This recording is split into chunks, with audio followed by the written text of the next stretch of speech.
Hello and welcome to the BNB show. My name is Brandon Kane. The guy here to my left, that is Seahawks Brendan Nelson coming back you here another week here as the season starting up. We had a nice preseason tie game. We're going to look to try to preview a little bit of this upcoming matchup against the Kansas City Chiefs, where Brendan was able to confirm with me right before we went live that indeed we do got our starters out there, at least getting a little bit of a cup of coffee in this football game. But Brendan, how are you doing, man? It's good to see you in the house. I'm doing good. I'm ready to get this show on the road. I'm ready for these games to start mattering, but we're not there yet. Definitely a bit of the antsiness factor kicks in 3 weeks into camp. And as you're just sort of going, man, you feel pretty good about the team, but you're just not quite sure where it's going to be. And it's like, come on, let's get to the start of this thing. Let's kick this thing going through. And we had, I think, overall for being a tie, a pretty successful week last week. But the place that I really wanted to start with talking to you about last week that stands out to me throughout this whole training camp is kind of maybe the main story that rises. There's a couple things here, the second year of McDonald and all that other stuff. But I think that we've had a lot of really good rookie classes come through here, Brendan, in recent years, even if you go back 15 years or whatnot, and who have been able to give you impact and give you really quick impact. I feel like there's a real chance here, though, with this rookie class that we've brought in, that we have a group that is maybe going to provide as much, if not more, impact in that way this upcoming season than anything that we have seen recently. Am I out too far off on my branch on this one? Well, I think it's hard to top having both your offensive tackles that start basically the whole season be rookies from a couple years ago. Like that was, I believe, the first time in NFL history that happened. Where you had a team actually start the season with two rookies at both tackle spots. So I don't think you're topping that because you also had Woolen that year. He led the league in picks almost. Kobe Bryant leading the league in forced fumbles. That was a special year. I don't think you're going to top that. But short of that, this one is looking pretty sharp. I'm kind of with you there because it's become clear that there is a plan for this team to have Nick Emenwari on the field at all times. He might play 5 different positions this year. It might be like, remember Julian Peterson? That guy played every position on the field. He might be like that. He might end up being like that. And he's about as big as that guy. Yes, he is. Yeah. So it's not even that ridiculous to suggest. There's obviously the Horton stuff where I think he's going to be the number 3 receiver at this point. Maybe we need one more preseason game to confirm it, but all the momentum's on his side. I don't need to say anything about Zabel. He's going to start, so obviously there's going to be an impact there. But yeah, I would stack this rookie class up against previous rookie classes, except for 2022, and feel pretty good about it. This does harken back to those early 2010s rookie classes. You know, where you would pull an Earl Thomas, you would pull a Russell Okung, you would pull Golden Tate. Even, I'm sorry? Golden Tate. Yeah, Golden Tate. And Golden Tate wasn't that much as a rookie, but it's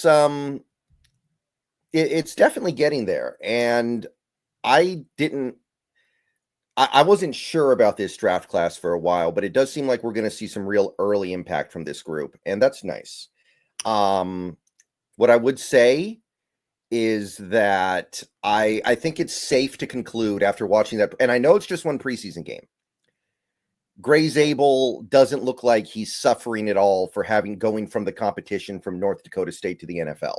It doesn't seem like he's physically overwhelmed. So that's a really good sign. So I'm a little more optimistic there than I was before. Not to say that I was pessimistic before, but I'm feeling good about that. And overall, it does seem like we're getting the best case scenario out of a lot of these guys. It does. Who do you think has been the most surprising one of the bunch?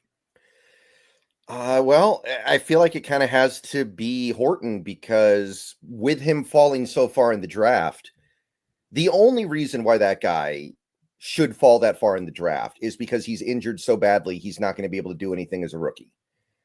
Like that was a guy who could have been, I think, a second-round pick if healthy. So for him to fall to the 5th, they're basically saying his leg is hanging off of his body. So the fact that he looks like he's going to be ready to go week 1 at basically 100% speed is pretty unexpected. And maybe it reflects some sort of just problem in the scouting process where people thought he was worse off than he actually was. But I do think that's the most surprising because I was kind of writing him off as a rookie just because of the injury. Yeah, I've been referencing back a little bit to a Puka Nakua, not because that they're the same kind of players. I think they're very much different in how they operate, but just in the same way with Puka Nakua, a lot of what had him fall, and Puka didn't even have the production this kid did in college, but just that the injury stuff was the worry, and you knew he could play, but that was just the main thing. It wasn't a matter of he's got some T-Rex arm deficiency, Brendan, or he's a 4.7 guy on a 40.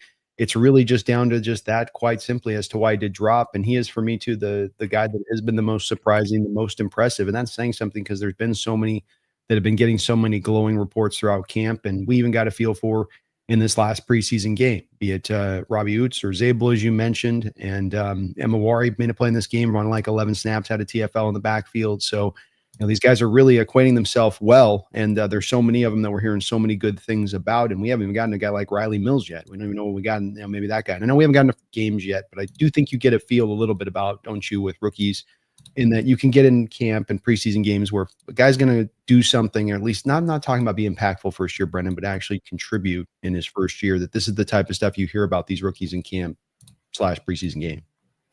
Yeah, I'm not really expecting Mills to play this year. I'm down with that. I don't think we need him right now anyway. That was a pretty bad injury he had last year. Or actually, the injury was suffered this year because it was in the playoff. Mm-hmm. So that's fine. That's fine. He's for the future. But yeah, guys like Robbie Oots, I actually forgot about him for a second, but you're right. Oots. I could even see Ricky White on special teams, man. I could see Ricky White blocking some punts. That's his specialty. I could see some stuff happen there. Absolutely, I could. And I think with Ricky too, there is a potential, at least at the very least, you get him onto the practice squad. I think it'd be interesting to see if they try to not feature him too much in the preseason, much as we go forward, to try to give him that opportunity to slide him in there, because I think the team would like to do that. Just the feel they get, especially for the special teams value that you talked about. I think he adds more than a guy like a White would on the practice squad, and with some upside long term. Maybe a guy that can kind of develop for you in that way. One place that we've been really good at as far as the standing goes on this, that you always hold your breath at this time of the year. And I got to be honest with you, Brendan, I'm really holding my breath over about the next 10 days or so. We've got 2 preseason games. We're going to have the inter-practice game with Packers. It's going to get really intense over this next 10 games in this preparation for the season. But the Seahawks have been able, outside of a McIntosh injury, to avoid anything really major on this. The only one we're kind of holding our breath on is Tyrese Knight. You got anything on this one, or is it as quiet for you on your front as it's been for mine in trying to figure this one out? It seems like things are fine. What McDonald said was that there were 2 things going on with him. One was the leg, which he indicated was fine, but he also said there was a separate issue that he didn't want to talk about. But he did say it was some kind of a medical issue, which some people were theorizing, maybe he just had a vasectomy, because that's embarrassing, right? You don't want to talk about that. Maybe I can think of a few other things that are kind of embarrassing that you wouldn't want to talk about that are medical, but it almost sounded like it was something like that. It didn't sound like anything that was going to affect the season. So I'm not really too worried about Tyrese Knight at this point personally, but I can definitely understand why somebody would be. And until he's out there, there's always some level of concern that is worth having. Yeah. And on the good side of it, you have done a good job of avoiding other things. It doesn't sound like the major injury to him. They're just being a little bit quiet on the front of what exactly, is happening as you parse it through. Was there anything from the other preseason game that you thought was notable or worth discussing, just off that the tie there with Carroll coming back? In terms of stuff that happened on the field, I think Jared Ivey's very interesting because there's an opportunity for an edge to get some burn right now. I don't think you're going to get away with having Mafe Hall and Lawrence. You're going to need a 4th edge. Arguably, you need a 5th, but I think you can get by with 4. But who that 4th guy is, a lot of different theories, right? Some people say we should get Micah Parsons. Some say Trey Hendrickson. Some say Clowney. Clowney. Some people say Thibodeau. Some people say Owe. A lot of different stuff percolating around out there. Everybody's got their own take. And I'm sure this team would appreciate it if the solution ended up coming up from within with a guy like Jared Ivey, who I didn't really think was going to be able to play edge in the NFL. And I'm not saying he can yet. We don't know that. But that preseason game was good. There were a couple of videos posted on YouTube over the last few days highlighting his performance. And he looks pretty good out there. So there might be something interesting going on there. That would take care of a problem because I get the sense that Nwosu's just not going to be healthy to start the season. So we got to find another way. Yeah, and then you do start to wonder with Nwosu as you get closer to the countdown on this, if he is healthy, how effective is he going to be? Because when he was out there last year and finally did get on the field, he wasn't what he was the prior couple of years as a player, and so you do then wonder on an extension outside of that, and the Clowney deal's coming on, and that guy wants to avoid training camp. You'd start to think right about now is about the time he'd start looking to sign somewhere if his intention is to do that. So hopefully the news on that comes down soon if they're going to go down that line of it.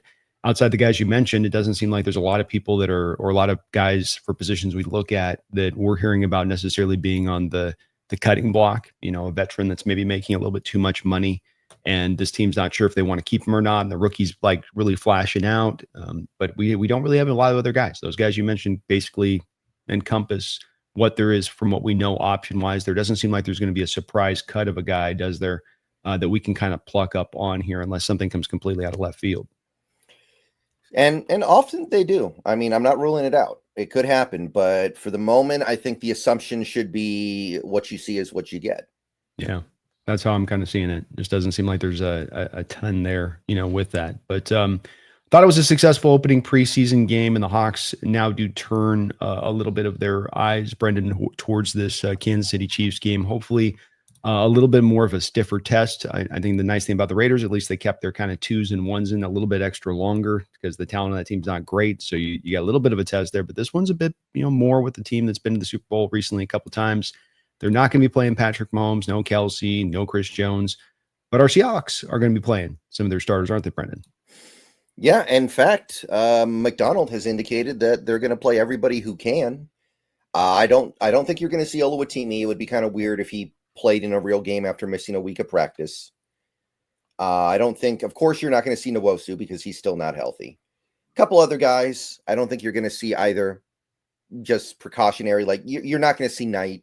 Other than that, I feel like everything's on the table. They already indicated Darnold will play. They already indicated JSN and Kupp are going to play. And at that point, you may as well play pretty much everybody. Now, you got to be a little bit careful because Cross is not going to play because he's still got the hand thing. Mm-hmm. So if you're putting Darnold out there without your starting left tackle and your starting center, you don't want to leave him out there too long. You don't want to invite chaos like that. You don't want to invite Armageddon. And I've seen it happen before. In fact, fun fact, that's how Geno Smith became the starter in New York. Rex Ryan put Mark Sanchez in a preseason game behind his third string offensive line, and the inevitable happened. Yeah, that was an all-time dumb decision. But it was deep into the third quarter, I think he had Mark out there on that game. So yeah, that was an ultimate dumb decision by Mr. Ryan. Right. So you don't want to be messing around too much, but you can get them into the rhythm and cadence of a real game. You don't have to be you don't have to play them deep into the game. It could be like what the Raiders did last week, where it's one drive. Geno Smith threw 3 passes for the Raiders last week, and he was out. Jean T got the ball 3 times and was out. It could be something like that. I hope they do go that route with it because, like I say, I'm in a little bit of the hold my breath phase of things. You've gotten through all the training camp, and you're into this last little bit there, and it's like that. It's like the guys that are in the Indianapolis and they've been swimming around with the sharks in the water and seeing all their guys taken. And finally, here comes the boat, and you see the boat and you're just about to get on it, but you got to swim that 100 yards to the boat. And that's that's the scariest 100 yards to get up out of the water. So hopefully it's not too long out there. Like you say, Josh Jones, left tackle. You don't want that for the blind side on Darnold. And another part of this too, Brendan, is that I just really want to see as much as we possibly can of Jalen Milro. I want to get him as much seasoning in this game as I possibly can. I didn't mind having Locke out there last week, but I kind of know what I got in Locke, and it's not bad. It's just I know what I got in Locke, and I don't know if he increases himself that much more as a player with an extra quarter of preseason action here in the perspective of his career. Where do you stand on that one? The question I would have is just, what is Drew Lock getting out of playing in the preseason? Is he getting anything out of it? At this point, he's a veteran. Maybe there's not much he can get out of playing in the preseason, because And I don't know if you've been seeing this sentiment out there, but I've seen the sentiment out there that Drew Lock is not going to make this team and Milro is going to be the backup. I don't feel that way at all. So I don't think Drew Lock is like wasting time out there by getting these reps.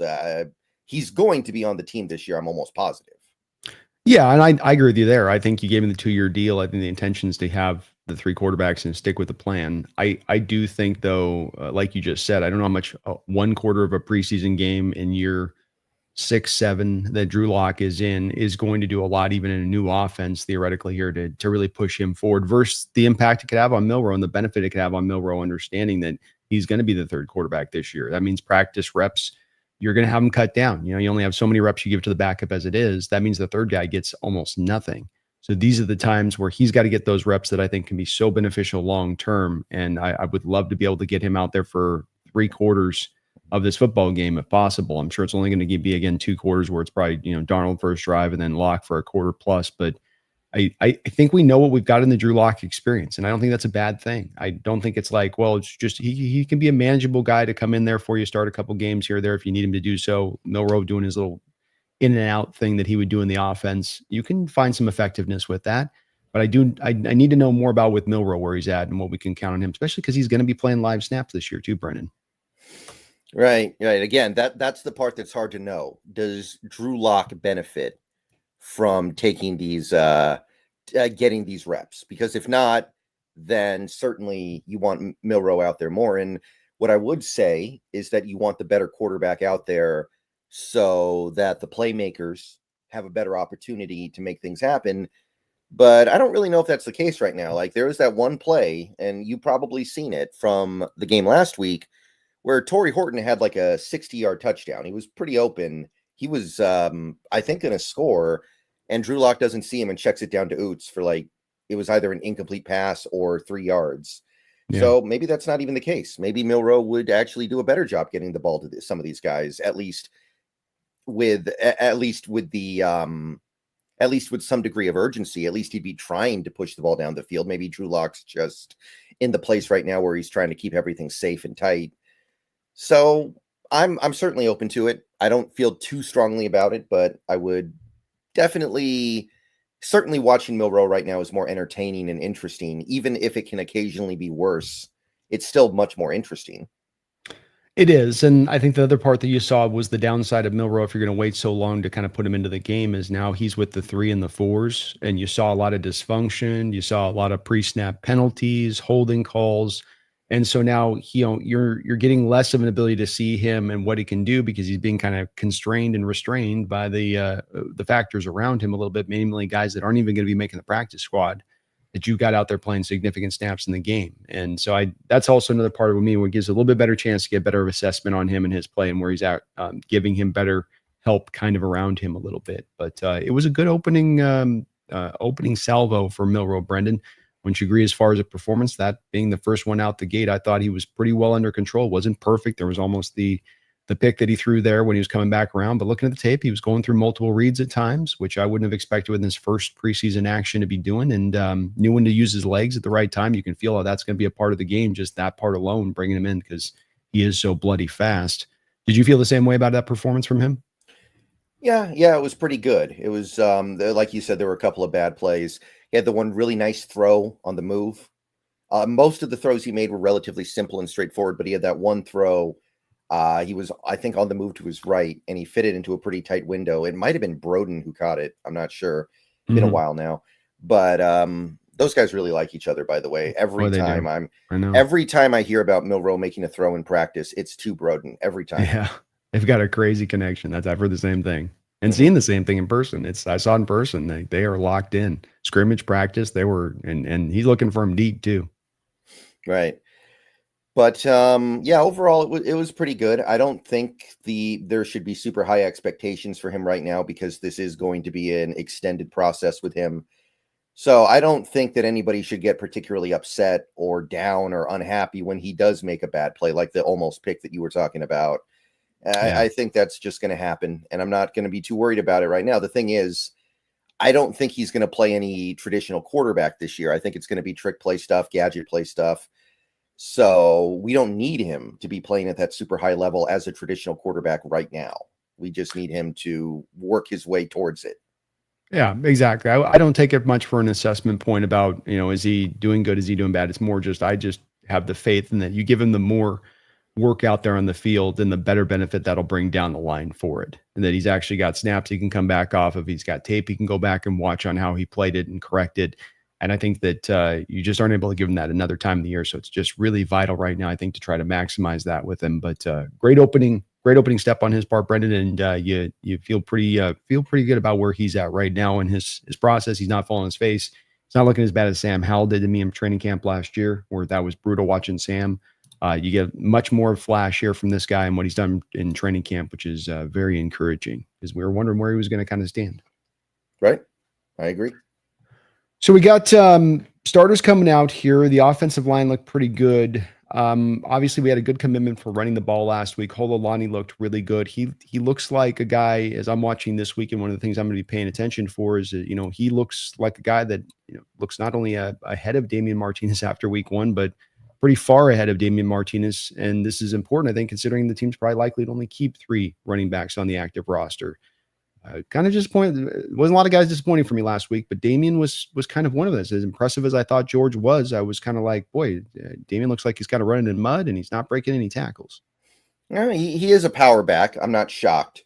But the thing is, if my assumption was that Damian Martinez would have a head start over Holani because the current offensive coordinator was here when we drafted him, whereas Holani was acquired under Grubb.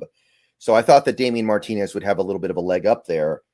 I feel like that leg up's probably been lost at this point, because not so much because of anything Martinez did, so much as Holani looked really good. Holani did a lot of positive things out there. And the thing with Martinez is he's not really a third down back. He's not a receiving back. That's not something he did a lot of in college. And I know he had some good reps of it in training camp, but he's not really a good blocker either. So there's a pretty limited window for him to fit into to be a part of this team. And you're right, we didn't see very much of it against the Raiders.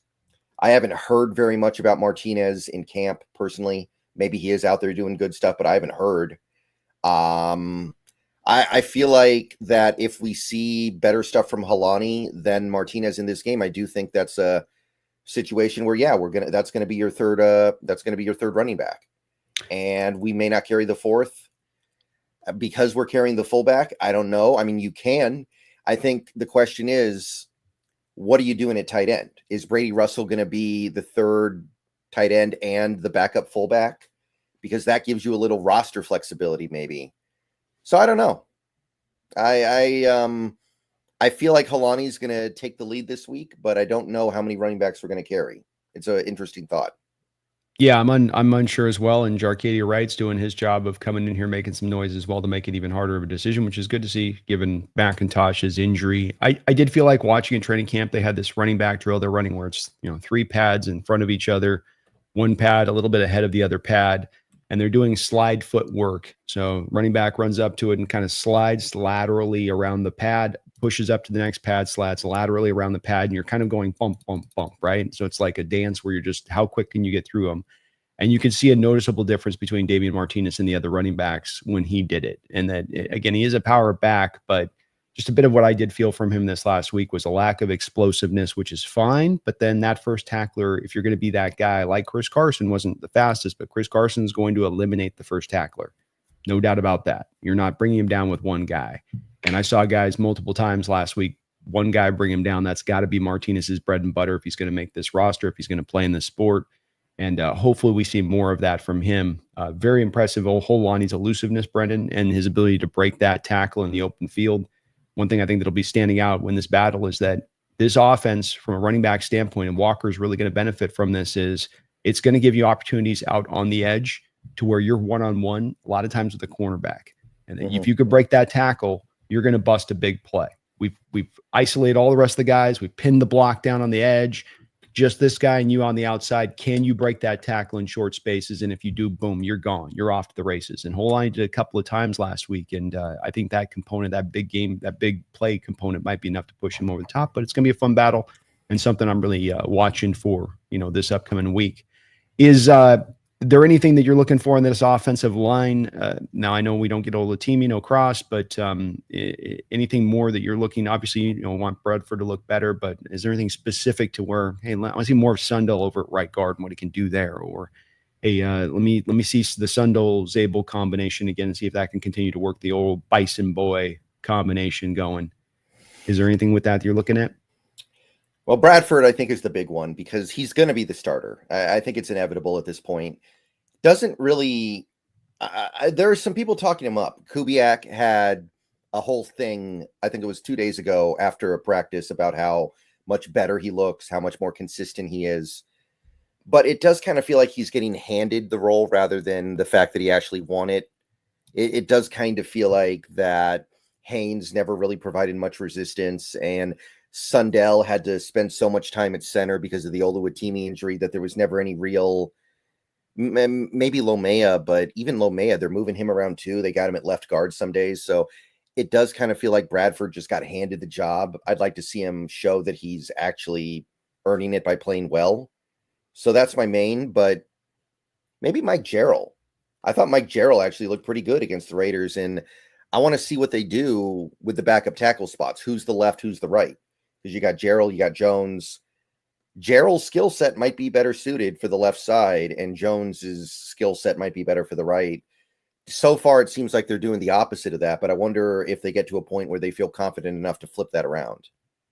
Oh, good point. I feel really good about those tackles, at least as much as we're unsettled and unsure about where the interior of the line's kind of at overall. You at least go, well, hey, the tackle and the tackle depth, we feel pretty good about where that thing is standing. And I think that's an accurate way of putting it with Bradford, that he's just been kind of given this, when it's all said and done, given the job. It does sound like when you hear Kubiak and McDonald talk, that with him, that there's not some latent issue with him that holds him back, that he doesn't have a way to overcome this thing. The way you've especially heard Mike talk about him too, Brendan, was just, it sounded like can do and want. It's almost like a little bit of an extension of what you get from Woolen at times in the way the coaches talk about him, where they've got all the ability in the world, or at least they've got all the potential there in the world, but do they want it? Do they want to be great? Can they lock in every play? Can they, keep that consistent line? Do you get that same impression in the way the coaches talked about him?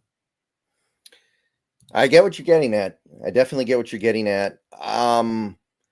I feel like with Woolen, it's a little more positive. I feel like there's more of a sense that, especially now that he's playing for a contract and it could be a monster contract, I am getting this sense a little bit more there that he's locked in. With Bradford, I feel like there's a little bit more of the thing you're talking about, where it's like potential. He's got talent. I will say one word that Kubiak used about Bradford 2 days ago was consistency, which I liked, because that was something that McDonald said was lacking earlier in camp. So that's good, but that's definitely going to have to be something that we see on the field, because I know that there's a pretty big majority of Seahawks fans that are just kind of sick of Bradford, and they have this really very negative sense for him. So he's not going to earn it by getting positive reviews from the coaching staff right now. He's going to earn it by playing well on the field. And we might be set up in a situation where he's actually going to have some stability around him. So it's one thing when you don't know who your center is going to be from week to week, the right tackle spot swapping out every other game we play. This year, there might be stability there. You might get a full season of Lucas and a full season of Oluwatimi. So then there's really no excuse. It's one thing when last year we literally played 4 different right tackles throughout the season, but this year he should have a lot of camaraderie with these players. Maybe all of them, really. It's a good point. I think also as well, you've had him here, whether or not you and Mike did echo to your thoughts on this, that they're going to try to rotate less this year, and that's not going to be the centerpiece of what they try to drive towards. But at the very least, if there is some small rotation or some small change, at least you do have the same parts within this offensive line coming in. Jalen Sundell has now worked with Bradford for a couple of years. Oluwatimi has worked with the Bradford for a couple of years. It does feel like at least maybe you get a little bit of that cohesion aspect on it if there's a little fluctuation. But I do agree. I think that the goal here is they're trying and understand. Kubiak talked about it, that you want to get the cohesion part. You want that part where these guys are on the same page. You can only get there by really getting to a certain offensive line starter across the board where you're not just moving guys, in and out on that side of it. But hopefully they can continue to build upon the performance from last week on this offensive line. Brendan, if Zabel can be what he was last week, which is a guy that doesn't seem like he needs a lot of help inside, be it in the run block or in the pass protection game, maybe now you can slide a little bit of that help over to Bradford. And his whiffs and some of the worries you have with him in pass protection now get mitigated by the fact that you're able to give him a lot more help than maybe you would have been able in the past if you had like in Tomlinson over there on the left guard spot in pass pro. Right. I remain a bigger fan of Bradford than most, I think, because I recognize his potential. I think a lot of people can't see that right now, but I actually have a pretty decent feeling about him in general. I feel like we're going to end up happier with him than expected. I'm still open to it. I still remember he's got that athleticism, that length, that stuff that you can teach. And if you got the good teachers, you're going to have a player that's got that potential still inside of him, to your point. And I think that does exist in him. And I think he gives us the highest upside of any guard that we could be putting out there. Maybe there are guys that have a little more initial competent play that's a little bit higher, but he would be the guy that gives you that true full upside for the season if he can just realize, in on that potential. That's the great what if. But to your point on the offensive line being still a worry, I think three of their bottom 5 guys by PFF's offensive rank were offensive linemen. Lamea still has, watching some tape last night, rough moments in pass pro, Brendan, where it's like you think Bradford's got whiff problems. Like Lamea just gets flat, still beat in pass pro where it's brutal. So we got to roll with this guy. He's going to have to do it one way or the other because there may not be a lot of answers behind him as it stands right now. Yeah, that's why you run the ball. That's why you run the ball. Right. Run, man. And he can do that. He's a big boy. And your worries with him is pass pro, right, Brendan? But he can get after guys in the run blocking game and move people. And he can even, get to the second level and climb a bit. He's got some mobility to him. Yeah, and I was really happy to hear that we're not going to be rotating offensive linemen this year because that's something I despise. Me too. Yeah, I hate it. It's like as a coaching staff, it's like we don't want to pick, like get on the pot and pick something. Have I understand you don't feel settled with the guy you're picking, but roll with something, rock with it. You've had all these practices and all this training camp. You shouldn't be like, well, we just still need the week 6 game. I need 1 quarter of Bradford and I need 1 quarter of Haynes to still kind of make a determination about what's going on. That to me speaks to a coaching staff's not seeing it cleanly in practice as to who or who isn't winning. And that's to me not a good pathway for a good offensive line or for consistency from an offensive line. Yeah. I tend to agree with that. And offensive line play is all about camaraderie. It's all about connection. It's all about knowing where everyone else is going to be. It's all about, can you trust your teammate to be here so that when you're there, the play is going to work. Yeah. And that can only happen if these guys get to go out there week after week after week together. It's true. It's absolutely true. This is the next thing we're going to need if we want this offensive line to truly come together and not be a weakness on this team. And it only is going to come with what Brendan just said, actually providing a solid, consistent unit out there that knows exactly what they're doing. Also adjustments, Brendan. Blitz is coming. I know what this guy's doing in my left. I got a stunt here. I know exactly how this guy's going to handle this stunt. So all these things are little small details that are so important, but you can only get it if you're just playing rep after rep with that guy beside you. Right. We got a new member for you over on your side, Jay Bra. Thank you for becoming a member of Seahawks Brendan Nelson's channel. And if you can, folks, if you're either watching on Seahawks Brendan Nelson or over on the Hawks Nest here, hit that like button if you could for us. It does help us up. Get subbed up. Become a member as well on either of our channel, as there are great benefits for both, and we really do appreciate it. But thank you, Jay. You're awesome for that. Welcome aboard. CPLT Shaw, thank you for the $5 donation. Really kind of you. He says, Olu deserves the starting job. He stepped up when our starting center out of nowhere retires with a whole training camp. He can be very solid. Hashtag Go Hawks. My understanding is that Olu has also looked a lot better in camp so far compared to Sundell. So yeah, he certainly deserves it. I think the ceiling with Olu is pretty low, but I also think there's a decent floor there, and that can be okay. There's nothing necessarily wrong with that. Like Pro Football Focus ranked every starting center in the league, and he was ranked 31st, to give you an idea of how low the ceiling could be. That's weird by PFF. Okay. Mm-hmm. Yeah, they don't like him very much at all. But at the same time, if you can be not one of the better centers in the league, you can just be stable. Like Connor Williams was probably a little bit better of a center than Oluwatimi. I agree, but I feel like he wasn't really trustworthy in the same way that Oluwatimi is. And it's not just the snaps. The snaps are part of that. But I feel like Oluwatimi is just kind of provide a nice level, stable, like I said, floor, where he's not the athlete that you want from the position in this scheme, but that doesn't mean he can't get the job done. Like he was great in zone schemes in college. Yeah.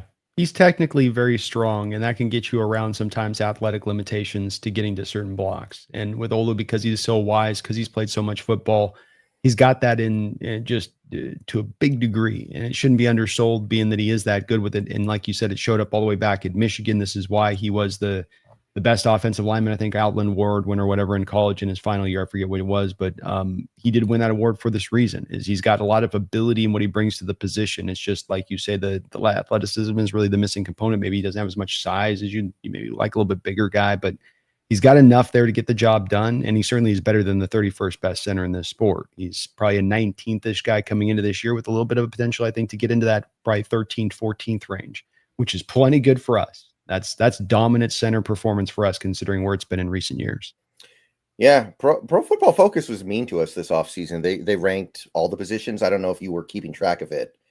A bit, yeah. I mean, it's been the oddity to me on this, to be honest with you, with the outlook of where people are nationally on this all the way. Maybe they just have it right when there's so many unison of voices, Brendan, that are saying this is where your team is at, and that they're all in that same place. That maybe they're getting it right. Maybe they're seeing it clearly in the way that I'm not. But I just don't see how a team that has 3 straight winning seasons, a team in the first year of a new head coach, goes and gets 10 wins, that's a team that backtracks specifically down to just simply you lost Geno and you lost DK. And that backtracks you. And it seems like it just sort of impinges all the rest of the roster. You mentioned Oluwatimi 31. He was the 19th highest graded PFF center last year. So, and playing a significant amount of the season at that. So how does PFF look at their grading system and go, he was here, but we're going to drop him down 12 spots or 11 spots, whatever it is, 10 spots, I guess, from that. This is where I go, where some of their math isn't mathing for me. Yeah, they had Darnold as the 27th best quarterback in the league, which I'm not even as big a fan of Darnold as some people, but that one was that was tough. Like they had him basically in the same area as Russell Wilson and Justin Fields, and like there's no way that's consistent with reality. That's where I'm good. If you want to make that argument with, you go, well, I'm not as big. I'm not, but like you say, it's the overstating part of it, where like they've taken it to a bit of an extreme degree on this, and where their outlook of it to better, 4th place team, and it just locking this in. It just doesn't seem like it's really, when I've pulled back the layers on this, I don't see somebody when they're coming to these assessments really basing it on a whole lot outside of just a general feeling they have about the team.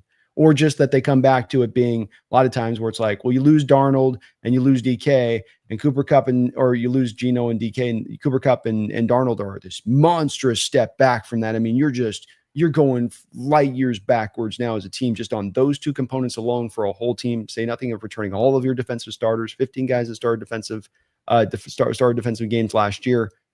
I don't know how you see that people would see it on a big step. I can see a little step back. You can tell me, well, maybe they're only going to take 8 wins. Maybe they only get to, but like this talk of 4th place, and I don't get that. It's kind of beyond the pale to me a bit. Yeah.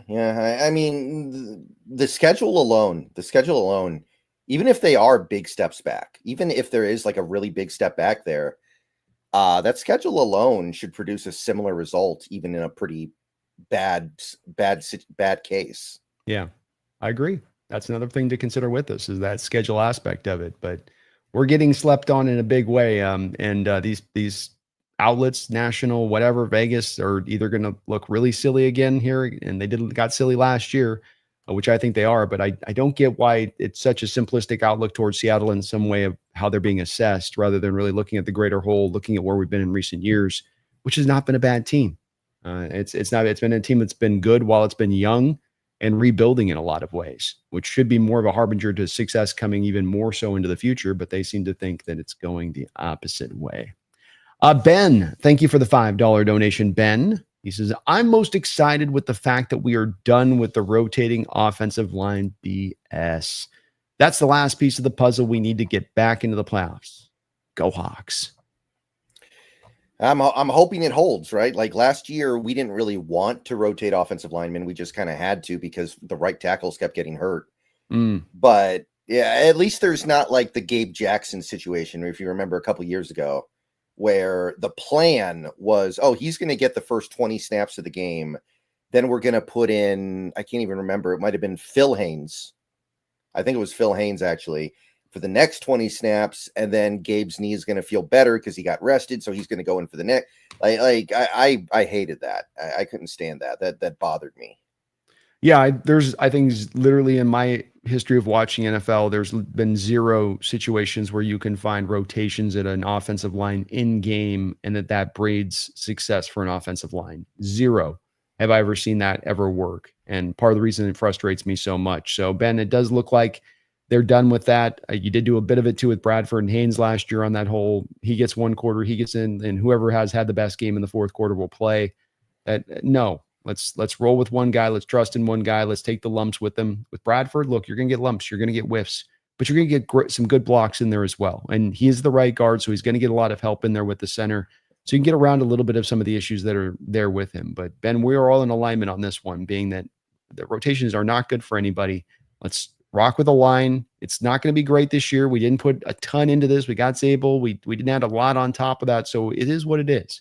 But it doesn't have to be completely as bad as it's been in the past. And one of the ways you can get it to success is by locking in on a group, letting them roll together, letting them grow together. And hopefully they just get better as the season goes along if you're able to commit to that.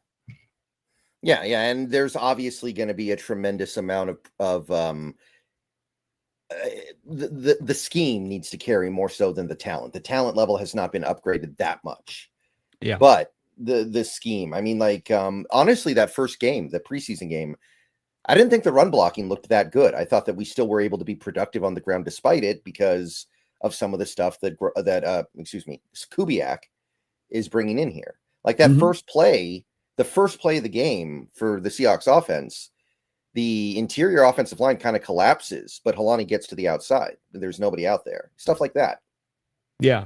Well, I agree with you. And this is what the front office has said, that they expect to be the big thing that will push this improvement forward. And they have, by not necessarily attacking the line with a lot of talent, but saying, no, we think it's coaching. We think it's development. And they have said that over and over and over again throughout the offseason. I mean, to a man, John Schneider has, and a variety of people have. So, this is where they're saying it's at. And you saw, like you say, to your point on this, that play out this last preseason game where indeed the scheme seemed to benefit the players in a lot of ways. The utilization of the outside run game, Brendan, pitch plays to the outside, when so much of our run game has been predetermined to be inside runs a lot of times in years past.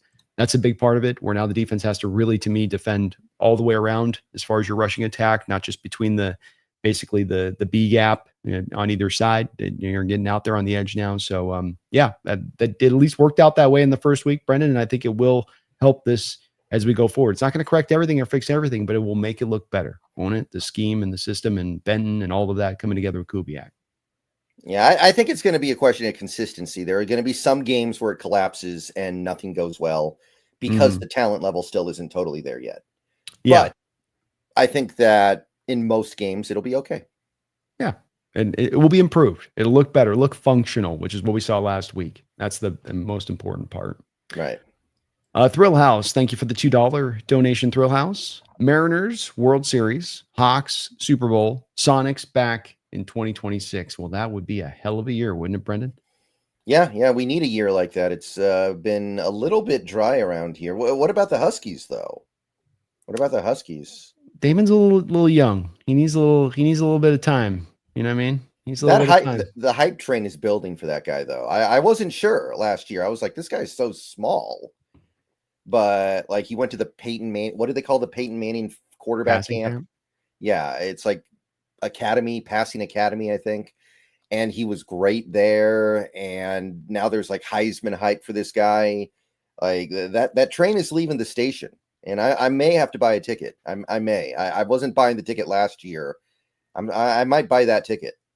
I'm with it. I'm hopeful. It'd be great to see the Huskies back. It felt like they had to kind of reset last year after, what they did with the national title and getting right close like they did. It happens to all college, helping in Michigan, where it's like you build up that point and you kind of lose your guys and you got to kind of reset things. So if they could bounce back, that'd be cool. And one more quarterback in the mix that just continues to look good and better and be a high drafted guy, be all the better for the NFL as we go in the future. So it's possible this year. Pretty cool too with the Mariners actually going out and doing some swings at the deadline and really bringing in the right players, not just grabbing a stick, but actually grabbing sticks that like Eugenio's hitting that park before, knows how to hit in that park. The left-handed nailer kid that they brought in, and he's such a good hitter for that park, draws walks, contact, just a line drive kind of stroke. I mean, that's just perfect for that stadium. They got a chance this year, man, Brennan. They got as good a chance as maybe any time we've seen this Mariner Ball Club, even going back to 2001.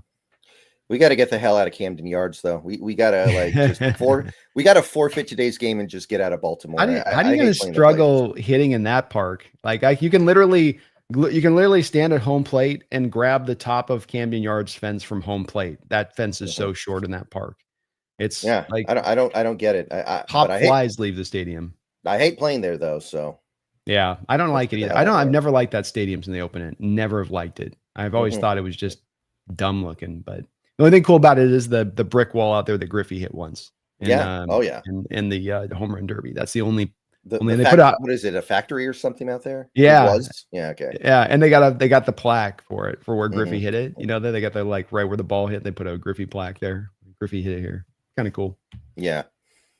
But well said, Thrill House, and we'll see about the Sonics, man. NBA is in that weird, funky place where it's like ratings aren't in the highest spot. You know, they would have liked to probably brought Seattle back a couple of years ago, but they're trying to figure out right now kind of how to regain some of their footing, it feels like, NBA wise. Yeah. It's hard. They're losing viewership, and they still have Curry and LeBron. Those guys are going to retire. Those are your two big pulls. Yeah. It does feel like there's a little bit of a reinvention in order with the NBA. I feel like MLB's been able to benefit from some of this and some of the rule changes they brought to play, the pitch clock, getting the guy on second base in extra innings, trying to speed up the game. You got to sometimes do some house cleaning on your sport to get it back to where it needs to be. And it does feel like basketball needs to do a little bit of house cleaning right now. Yeah, get rid of the lottery. Just let the worst teams get the top picks. Yeah. Like, what's wrong with that? Agreed, especially when it looks like you've manipulated it so many times over the years. Mm-hmm. That's the other thing with that. It's like, not only is it ridiculous on the face of it, but you're using it for the worst thing to be using it for, you think, in theory, if you had it in place. Yeah. I know a guy who's a Jazz fan, and every year during the lottery, he's crashing out without fail because every year the Jazz move down. Yeah. Every year they're moving down like 3 spots from where they should be. And every year it's like you can set your watch to it. It's a tough sell going. Not everyone wants to go live in Salt Lake, you know, that's not for him. But now the benefit for him may be that this is what we'll see with this lottery system BS now is I think next year, like the guy from Utah is due to be like the best player coming out. Oh yeah.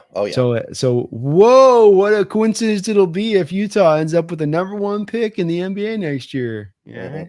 Mm-hmm. And they probably will have the top odds. So that won't even be like improbable, but there is a part of me though that is like because it's something we don't ever really get in the NFL, and it's kind of drives me crazy sometimes about the Hawks organization because they've had times like Brock Huard you drafted, and Jeremy Stevens you drafted, but there is a cool aspect to a guy playing college and then going to the pro, and he's a local kid and he goes to the local team, and that whole thing. That I mean, I do like that, but I hate the manipulation aspect of it. Yeah. I like the stories of guys going to a place and then they play there, and it's like there's that local connection, and they grew up on the team. Maybe they were fans of the team. We haven't seen that much here with ours. We don't get that opportunity as much, but it is cool. So you're saying next year, Denzel Boston? I'm just saying, yeah. We need a receiver. You know what I mean? He's good, man. He's good. I like him. Yeah, he's fun. I enjoy playing. I was in NCAA playing him. He's got some contested catch skills. I just threw it up to him constantly. let him go up and moss the cornerbacks in the game. It was a lot of fun. Yeah, Denzel Boston, people, pay attention this year. It's going to be I don't know how many games they're going to win, but they're going to put up some offensive fireworks this year. They'll be fun. If you're not going to be good, at least be fun, you know? Or if you're going to be good and fun. Right. Kasra Solari, thank you for the $5 donation. Kasra, good to see you. Says, I cannot imagine why it is so hard for us to find a playable right guard. 2 draft picks and nothing to show for it. I think we make a move mid-season.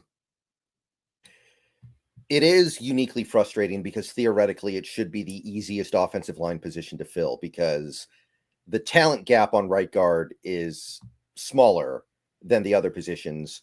they tend to be the most replaceable because they tend to just be like bigger, stronger guys, right? There's not as much pressure to be mobile. Even center, which I think center is relatively replaceable in the modern NFL. I think that it's still easier to find a right guard, and we can't do it. Like, there are teams out there, I feel like a lot of teams just have some random 6th round pick there, and they're fine. Yeah, they find a way to get by with it. I agree with you. I share your frustration, Kazra. It's been one where you can't seem to find an answer. We all remember Damian Lewis's first rookie year where he was actually really solid there, and you moved him right out of there. And it feels like since you moved Lewis back over to left guard, you haven't had an answer at right guard since then. But it's been honestly, it's also been just a place when I look at Seattle Seahawks history and an offensive line and what has been the place when I go through our history that like I'm always coming back to going, we're just kind of getting by there. We don't ever have any impact there. 05 roster, Chris Gray was solid, but wasn't the strongest part of that offensive line and might have been the weakest link on that line. You go to the 2013 ball club, Paul McQuiston at right guard, probably the weakest part of your offensive line. This has just been the way it's kind of gone for us, where historically speaking, we just can't figure it out. Makes you miss J.R. Sweezy.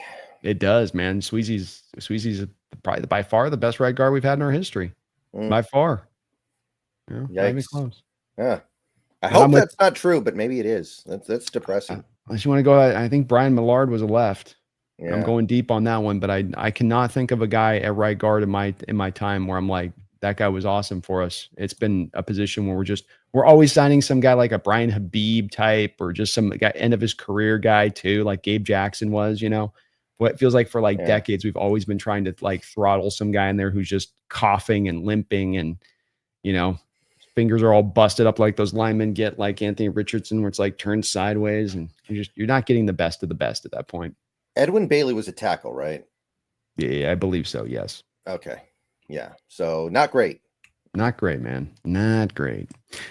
Seth K. Aloha, thank you for the $5 over on Brendan's side. He says, not going to be surprised if Ivy makes the roster. Did a really good job at setting the edge and playing the run. He looks strong. Love these collab vids. Thank you, Seth. Mm-hmm. There's a little bit of Ivy hype. There's I've seen a couple of cut up videos with him now. Not even necessarily like big Seahawks channels, just football tape channels buzzing about him a little bit, because this was a guy who was supposed to be maybe a day 2 pick, and then he tested terribly. He did. I believe I can't remember where I had my big board, but I believe I had a 4th round grade on him. Do you remember where your grade was at on him? I think I was around there. I think I was right around there too. I think it was about 4th for me. I don't have it on me though, but that sounds right. I was surprised that he went undrafted. Yeah, he's dinged in the ways of like Torrey Horton would be, where certain prospects are really complicated, where it's like, well, there's a little bit of this and there's a little bit of this and there's a little bit of that sort of takes their value down a notch from where you might think they are based off their productivity and being good college players. With Ivy, it just did come down to really the testing times. He's not necessarily got the awesome looking body like a Shamar Stewart, where it's like built in a lab either. So there's a little bit of looking at him going, it's kind of an awkward sized body, a little bit bigger off the edge. But Seth touches on a really important part here, which is this is the pathway for Ivy to make this roster right now, which is that he doesn't have to be a dominant player within this rotation. He doesn't have to be an impactful player within this rotation. If he can fit to a role within this rotation and make the roster of early down, power edge, set the edge, be strong as hell kind of dude, and then let our guys that are pass rushers have a little bit of that rest on those early downs to supply that role. That's where he makes the roster. That's where he actually can get out on the football field and play a little bit. Right. We're not asking for the world here, right? I mean, if he is your 4th edge when the season starts, you're probably only looking at like 20 snaps a game. You're going to get your better players out there more. Yeah. Especially because, and maybe this ends up not being the case, this defense should be good. We shouldn't be on the field that much. We should be getting off the field kind of quickly here. I think the days of us having games where the defense is on the field for 80 snaps in one game, that should be mostly over. So You're not going to ask the world of him, but yeah, you can get basic level play out of him. Agreed. And at 270, this isn't a guy's 255 that's rocked up and super strong. This is a guy 270 going up against tackles that are going to be like, man, I'm not used to dealing with a guy that's this big and he's got this length to him, and just he knows how to use his hands too. He knows what to do as far as to be. He's not a full-on technician kind of guy, but he's got a little bit of that to his game, and so I think he can supply a little bit of a roller, Seth. And it was great to see him out there. He was looking really good and really hard to control. You could just see how he kind of can manhandle tackles at times out there on the edge for his size and how strong he is. So well said on your part, and I think me and Brendan both see it the same exact way. Right now, I will say my gut is I would still like to bring in somebody like Clowney rather than trust someone like Ivy, but I could have my mind changed over the next couple of weeks here.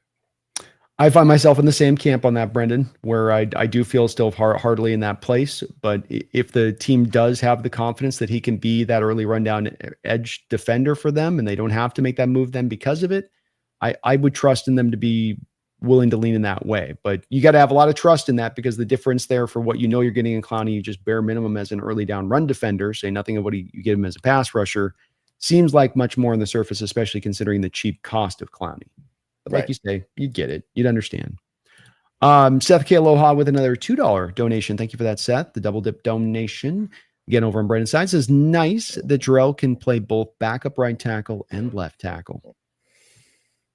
Yeah, I last year he was right tackle because that's what we needed, but I do think his skill set might be more built for left. Yeah, I agree with you there. I think it's where you'll see him at his best and most comfortable over there. Tackles tend to tell you that they like usually one side or the other, but his familiarity there, both Josh Jones and him have that swing tackle ability. You feel just so much more solid about your backup tackles than you've been in recent years, which is just so very encouraging. Just a great development so far, especially because we do still have so many questions that kind of do exist when it comes to the interior of the offensive line. Yeah. I feel pretty decent about the outside right now. I don't know about Jones, because I think Jones has mostly played guard in his career. He's just kind of playing tackle because that's what we need. But I think we can get by for 1 year. Well, he's got the tackle background going to college, at least with Houston. So he's done in the past and had done a lot of it. He's got that at least familiarity in doing it. Mm-hmm. JRD 243. So thank you for 5 months over on the Hawks Nest side of it as a member. I really thank you for that dedication and support. Is Locke starting again tomorrow, or is Milro starting, or are we getting the starters? Yeah, we're supposed to get starters. We are supposedly going to be getting, I think, almost all the starters. Mm-hmm. Can play, will play.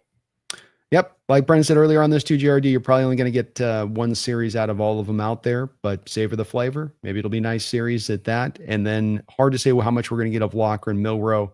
I'm pining for Milro and getting more of him, but I could certainly see them going with kind of a similar thing to what they did last week, where Darnold and Locke essentially take up two quarters to a little bit, maybe even the first possession, the second half, and then Milro just sort of gets the rest. It could definitely play out that sort of similar fashion, but you're at least getting a little bit of those starters. Right. And again, it's not really so they can go out there and put up a touchdown or anything. It's just to get them in the rhythm of a real game. Yeah. Where, you actually go out into the field and you actually play a little bit, even if it's just one play.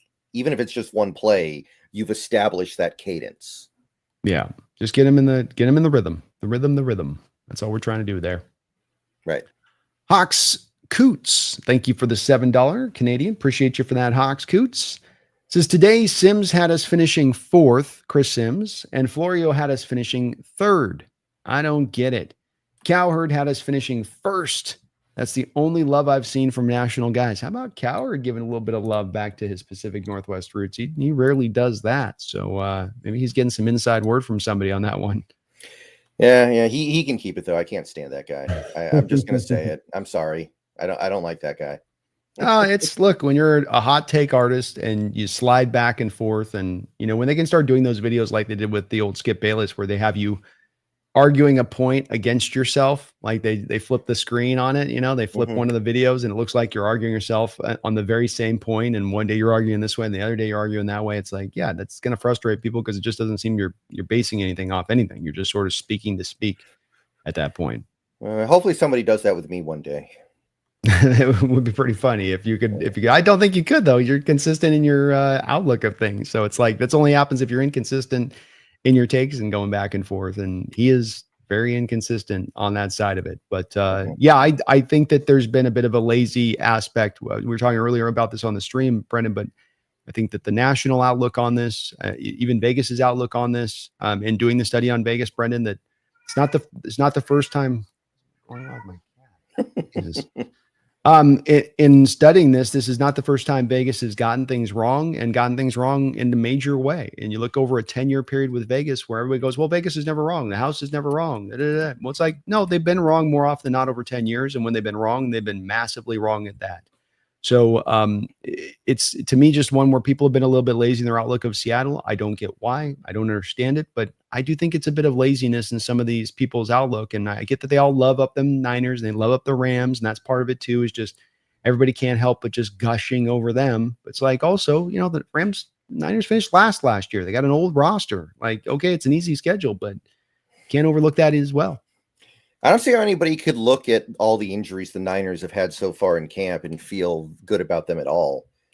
It is looking like maybe the year from hell, and I know they just had that year from hell, and that schedule, they can probably kind of accidentally win 10 games, even if they have all the injuries imaginable.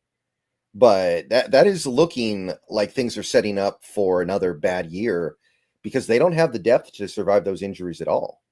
And I don't think these pundits are taking that into account. What's happening with camp, Juwan Jennings' contract situation, they're just looking at it going, it's the Niners. They'll be good. And, oh, yeah, they got an easy schedule. They'll be good.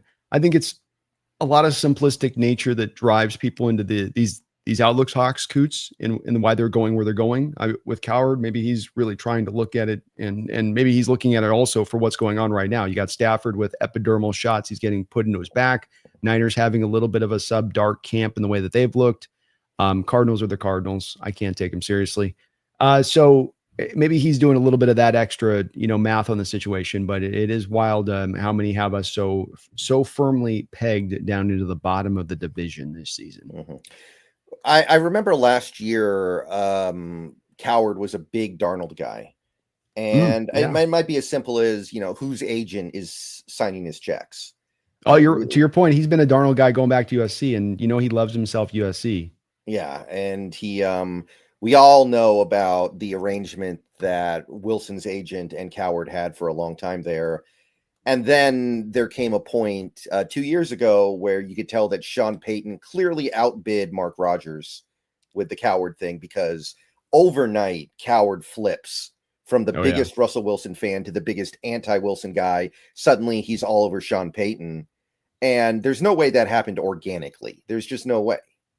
Yeah, it was interesting how Payton got in on that for where the love fest was on Wilson, to your point. I hadn't thought about that as much recently, but it was a very quick transition on his part to just going completely, Wilson could do no wrong, to Payton can't do anything with this. He can't salvage any part of this. What is he to do with this broken piece? It's not his fault. It was kind of overnight that switched. And again, why part of the bothersome nature of Coward is are you principled on your takes, or is it just all about, well, am I being entertaining?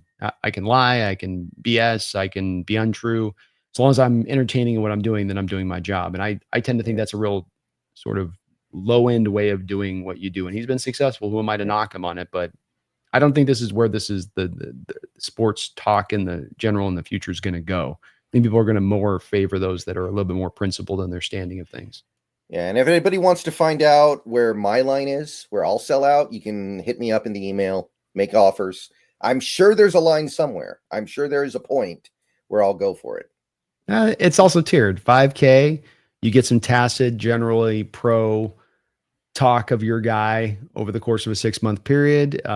We go 10K. You can get effusive praise almost on the constant. 20K, you get a whole couple of videos. You got to tier the system. You got to give them options, Brendan. Right. Absolutely. But thank you, Hots, Coots. Appreciate it on that. And interesting, Cowherd finally comes around on us, I guess, eventually. Better late than never. Kyle from South Park, thanks for the $2 donation. Says, Brock Heward says Charbonnet will be running back 1. What are your thoughts? I don't know if he has the speed to get outside as consistently as Kubiak's going to like on his outside zone stuff. That's not to say that I don't think he has a role on this team. I think he very clearly does. But I still think, and I know that some people are saying, oh no, Charbonnet is a great fit for the outside zone, and Walker dances too much to be a good fit for Kubiak's scheme. I still think Walker's just a better fit for the way in which Kubiak's going to want to run the ball. And also, I guess the other side of this is it doesn't really matter who starts so much because they're both going to play. It's just about getting those guys on the field for the right plays, the right situations. So I'm not really too concerned about who the starter is, but I'm not really buying this Charbonnet thing so much under Kubiak. Yeah, I think I find myself in the same place, Kyle, when it comes to the outlook of the Charbonnet Walker discussion, where it becomes kind of semantics more than anything else. Both of these two guys are going to get touches. Charbonnet is going to be your third down back. That's his role bare minimum. And then Walker will be your main starting back, but Charbonnet will get his share of touches coming in behind him. Another part of this is, can Walker stay healthy? He struggled throughout camp again to stay healthy. And this one little banged up injury, and yeah, then suddenly Charbonnet becomes the running back one. Again, we come back to kind of semantics on that. Is he actually running back one, or is it because of this thing played out, which always kind of plays out and has played out this way with Walker? I'm not sure on that one, but I think Charbonnet certainly is going to find a role. I do think, like Brendan says, I do worry a little bit about the burst and the speed, which is two of the big parts to the running back in the system. And then I think he's got just enough, but I don't think that it's like bubbling over like you do get a little bit with Walker in that way, which will drive, I think, Coobs to have Walker a bit more out on the football field. But if Walker's healthy, he's going to get 200 and 240 touches in this offense this year. Which one's running back one? Which one's running back two? I mean, that's I still think that there's room for Charbonnet to get another 100, 150 touches on the backside of that. So it's like, does the 50 touch difference really make a big difference between the two? I don't think it does on that over the course of a season. But they're both going to be used and hopefully used well in this offense. Right. But I think Walker will have a bigger role on this team than Charbonnet still. Yeah. I think that. I'm still seeing some people who want to trade Walker at this point, but I don't think this offense survives with Charbonnet as running back one. I don't know if he is a running back one, and I really don't think he's a running back one in this scheme. Like, I don't think that works at all. No, I agree with you, especially with his third down back role that he's carved out, and he's played really well. He's a very good blocker. He's got good hands out of the backfield. I think that you've got your roles fit here. Walker's in the final year of his contract. You're not getting value back on him in a trade right now. Use him in this final year to get what you can get out of him. And hopefully he's hungry and he's going to be out the field as much as possible so he can go earn that contract. So, but yeah, I think he still ends up getting more touches too. I 100% agree with you there. Kasra Solari, thank you for another $5 donation, Kasra. Appreciate the double dip dono. The issue I have is they talk about Geno and DK as if they are bad when they're on the Hawks, but when they go to other teams, they are viewed as elite. That might be true for some people. I don't think it's true for Pro Football Focus. They've been consistent on this. They've been pretty consistent thinking that DK is like the 17th or 18th best receiver in football. And they've been consistent thinking that Geno Smith is somewhere around the 10th to 12th best quarterback in the league. I got to give PFF their love. I often disagree with them, but I think they've been consistent. But absent PFF, this has definitely been the general discussion in ways people outside of Seattle and how they've talked about it in both players. I think that's very accurate. It's certainly accurate from a few other places. I would agree with that. I think that there are some issues with DK's game that are getting glossed over a little bit now. I have noticed that. I think that's the main thing that I'm picking up on. I do get behind that. And I've got to say, from my standpoint, I just feel like with Geno, watching how that whole discussion around him in Seattle centered around he's garbage, he's trash the first couple of years. He can't, he's a bridge quarterback. He's all of the worst kind of labels you could throw into kind of a quarterback who's your starter. And now as he goes to the Raiders, he is really viewed, if not elite, he's looked at as this guy that is really good quarterback now. And it did seem like almost overnight that particular narrative did sort of change nationally when it came to Geno versus when he was here versus when he left. I must not be exposing myself to the same feedback. I don't know. I don't feel like I've really seen that.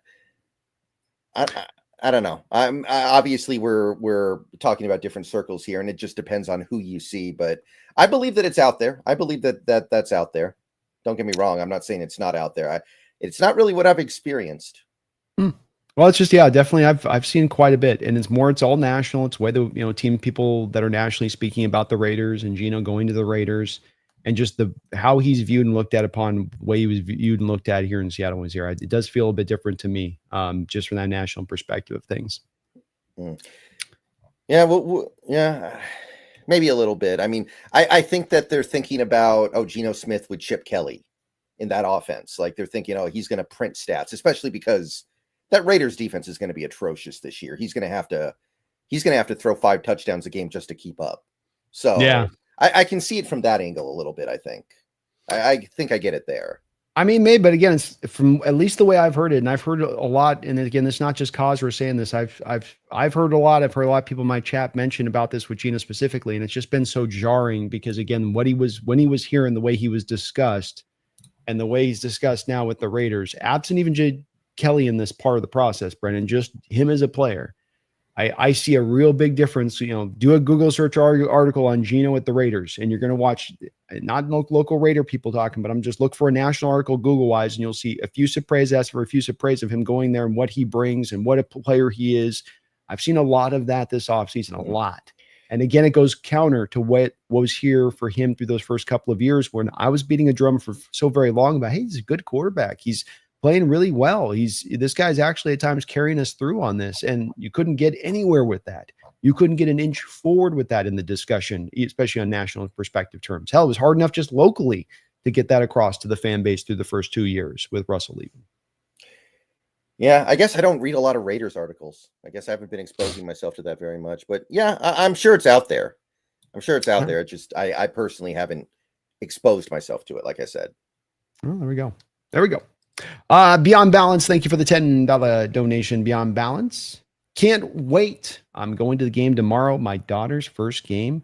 Thanks for the show, boys. It's our pleasure on that side of it. And congrats to your daughter's first game. It's probably hopefully going to be a hell of an experience for her. And hopefully the fans turn up. Feels like these preseason games, you get a lot of the tickets are a little cheaper. So you get a little more of the livelier fans in there, not as much of the wine and cheese crowd, Brendan. Yeah. It's it seems like a little bit of a better. Oh, we'll see what the crowd's like this year, though. I think this might be the year where we start getting back on a little more of a positive path. God, I hope so. I hope so, man. It was drifting last year. You know what I mean? It was drifting, especially in first place. That Bills game, you're in first place. Everybody's like, well, they need to have something they're playing for, and then I'll show up. It's like, well, in first place, we're playing a Bills team. Like, show up. We won 4 straight going into the Green Bay game. Yeah, another one. You're going, come on, guys. Let's lock this in. This is what we do. Well, there was that thing that they implemented, I think, earlier this year, where like if you're a season ticket holder.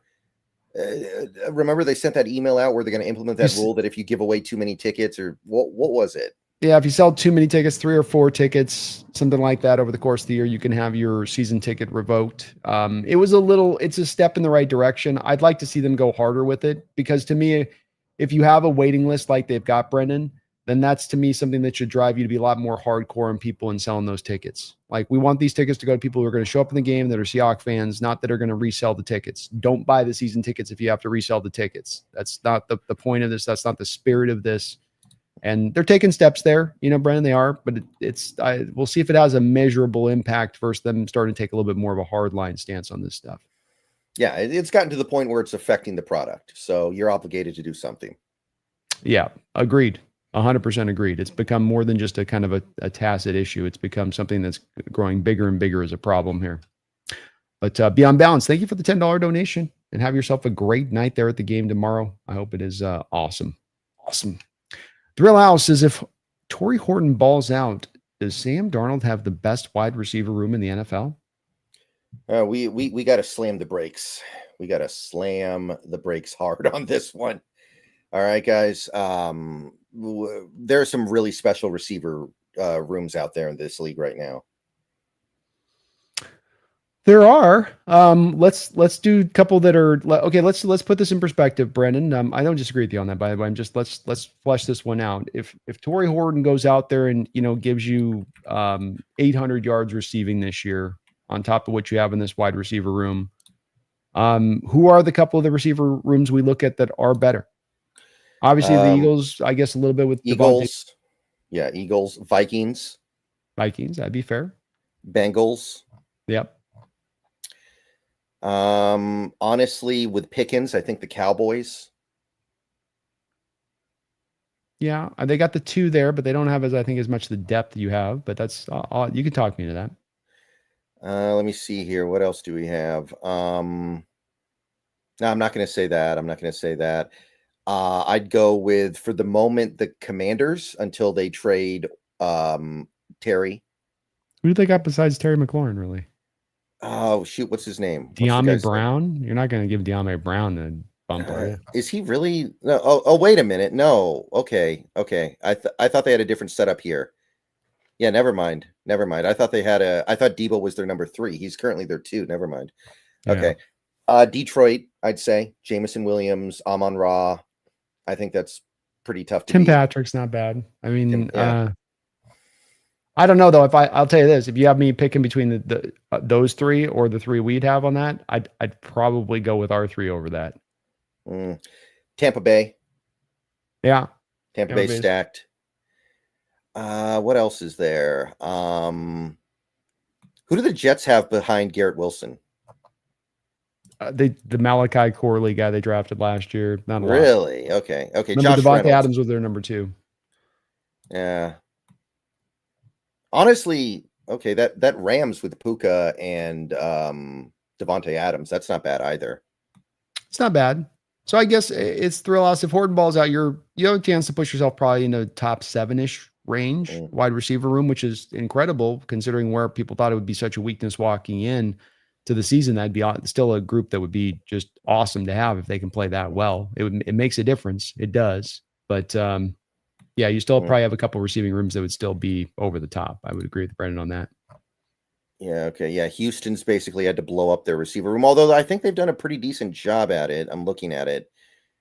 Yeah, Nico Collins, Christian Kirk, Jaden Higgins. I like the potential there. It's probably not better than us if Horton does that.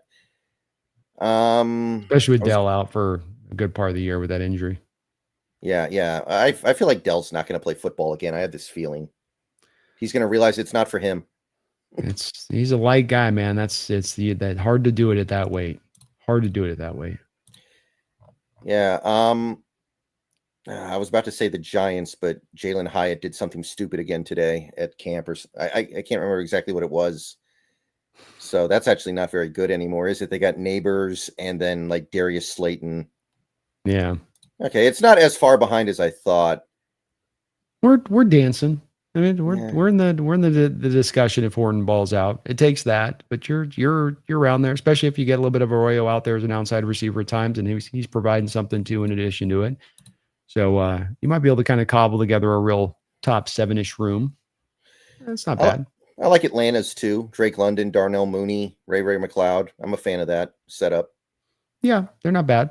They've got some interesting options there. Maybe Pitts gives them something too at some point here. Pitts is basically a receiver, so depends on your perspective. Then again, so is Elijah Arroyo, kind of. Exactly. And it might end up balancing out on that. Yeah, potential. There's potential here. HHG, thank you for the $2 donation. So Speak for Yourself is worse than Colin Cowherd. Who's on Speak for Yourself? Is that Acho? He has been on there. You know, they tend to rotate some guys through there a good amount. To be honest with you, though, to HHG's point, I don't watch it. I think it's all just extends out of that ESPN have 2 people just shouted at each other thing. Yeah. And that's the model everybody goes off of, or it's just hot take city. And it's, again, just what can we say that's the most salacious thing that'll get eyeballs watching us? Which again, it's just, I think modern audiences are more about stuff that's real and actually has some meat to it. And, you know, the discussion doesn't have to be that. It feels like that was kind of a moment in time, doesn't it, Brendan, that the way the sports discussion would go like that, and that we're kind of moving away from that. Yeah. I mean, it's I was listening to a podcast recently. They were talking about Stephen A. Smith, and you don't watch him to understand sports better. You watch him because he's really annoying, and you hope that he's wrong about the stuff that he says. And it was actually a poker podcast because they were talking about a poker player who has become very notorious recently because everybody hates him and everybody just wants to see him lose. So even though he is the most insufferable piece of crap on the planet, when he's on TV, the ratings go way up because everyone wants to see him lose. So they're like, is this good for the game to have this piece of garbage on our TV? I mean, the ratings go up, but is it good? It's the same thing with somebody like Stephen A. Smith. Yeah, the ratings are up when he's on TV, but is this good for the product? Probably not. Well, and it's the eyes you turn on, you have a lot of other eyes that are turned away, and that you're kind of getting caught up on those ones you're bringing in, but you're losing out on maybe the bigger audience you could pull in if you had something more substantive in what you're bringing to play. But that seems to be the part that seems to be really missing whenever I turn these things on, and I've got the point of almost don't consume any of it. Or if I'm watching anything, it's got to be somebody that's bringing something that's going to have much more tangibleness to it than just shouting at each other or just having some crazy weird hot take that doesn't make any sense. Yeah, and somebody in the chat asked if I was talking about Phil Ivey as the poker player. No, absolutely not. It's Will Kassouf. And look that guy up if you want to know what I'm talking about. He is the worst person on the planet. Will Kassouf. Look him up. Worst person ever. There's been a couple of poker players that have been kind of, pieces of stuff a little bit in what they brought on that. That's for sure. Kings Will Dream. Thank you for the $5 donation. Kings Will Dream over on Brendan's side. I just wanted to say, Brendan, I appreciate the video he made on Geno and the awful hate he got from some fans here. Yeah, I did make that video right after the first preseason game because, again, I wasn't sure what was going to happen in that game. I think I knew what was going to happen with Pete, but I wasn't sure what was going to happen with Geno. And I think for the most part, things actually went pretty well. Geno spoke very positively coming out of that game. I think he went to, what's the name of the hospital in that area to visit some of the kids? Is it St. Mary's? Virginia Mason, something medical center. I forget. Yeah, I can't remember the name, but he went there. He talked about his experience there. And I definitely got the sense that things could have gone poorly, but they didn't. They didn't. For the most part, it went well.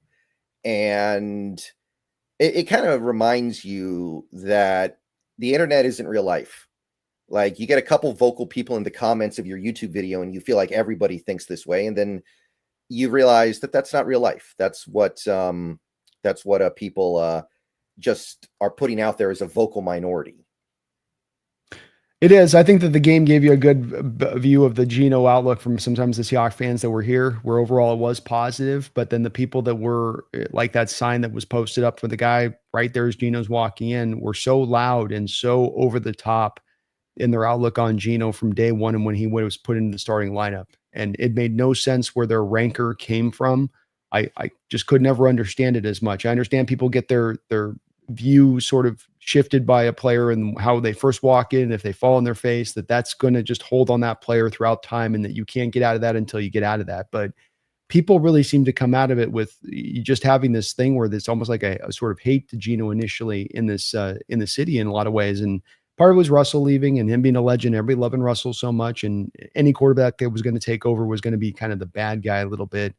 But he deserved us to give him a warm reception. The guy was a good soldier at a tough time for this organization. He was in a no-win situation taking over from Russell. And yet he came in and he really excelled and he performed well and took the most of that opportunity and ran with it. You got to laud the guy and give him a lot of credit for doing so. Yeah. And I've had to, I've had to work very hard to stand up for him over the last 3 years, I feel like. And there might be part of me that's kind of happy it's over. Yeah, because it was a lot of effort. It really was. It was.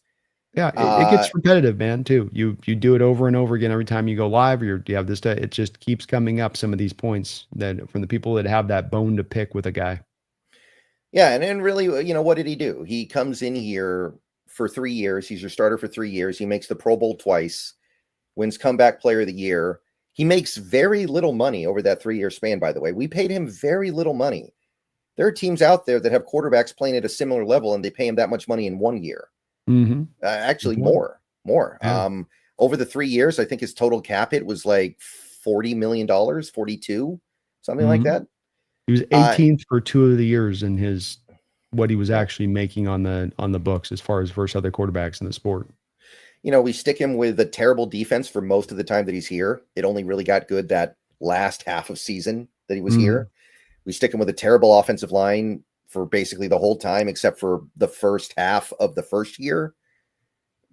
Don't really have much of a running game here. And it just it did bother me the way he got treated. It didn't make any sense.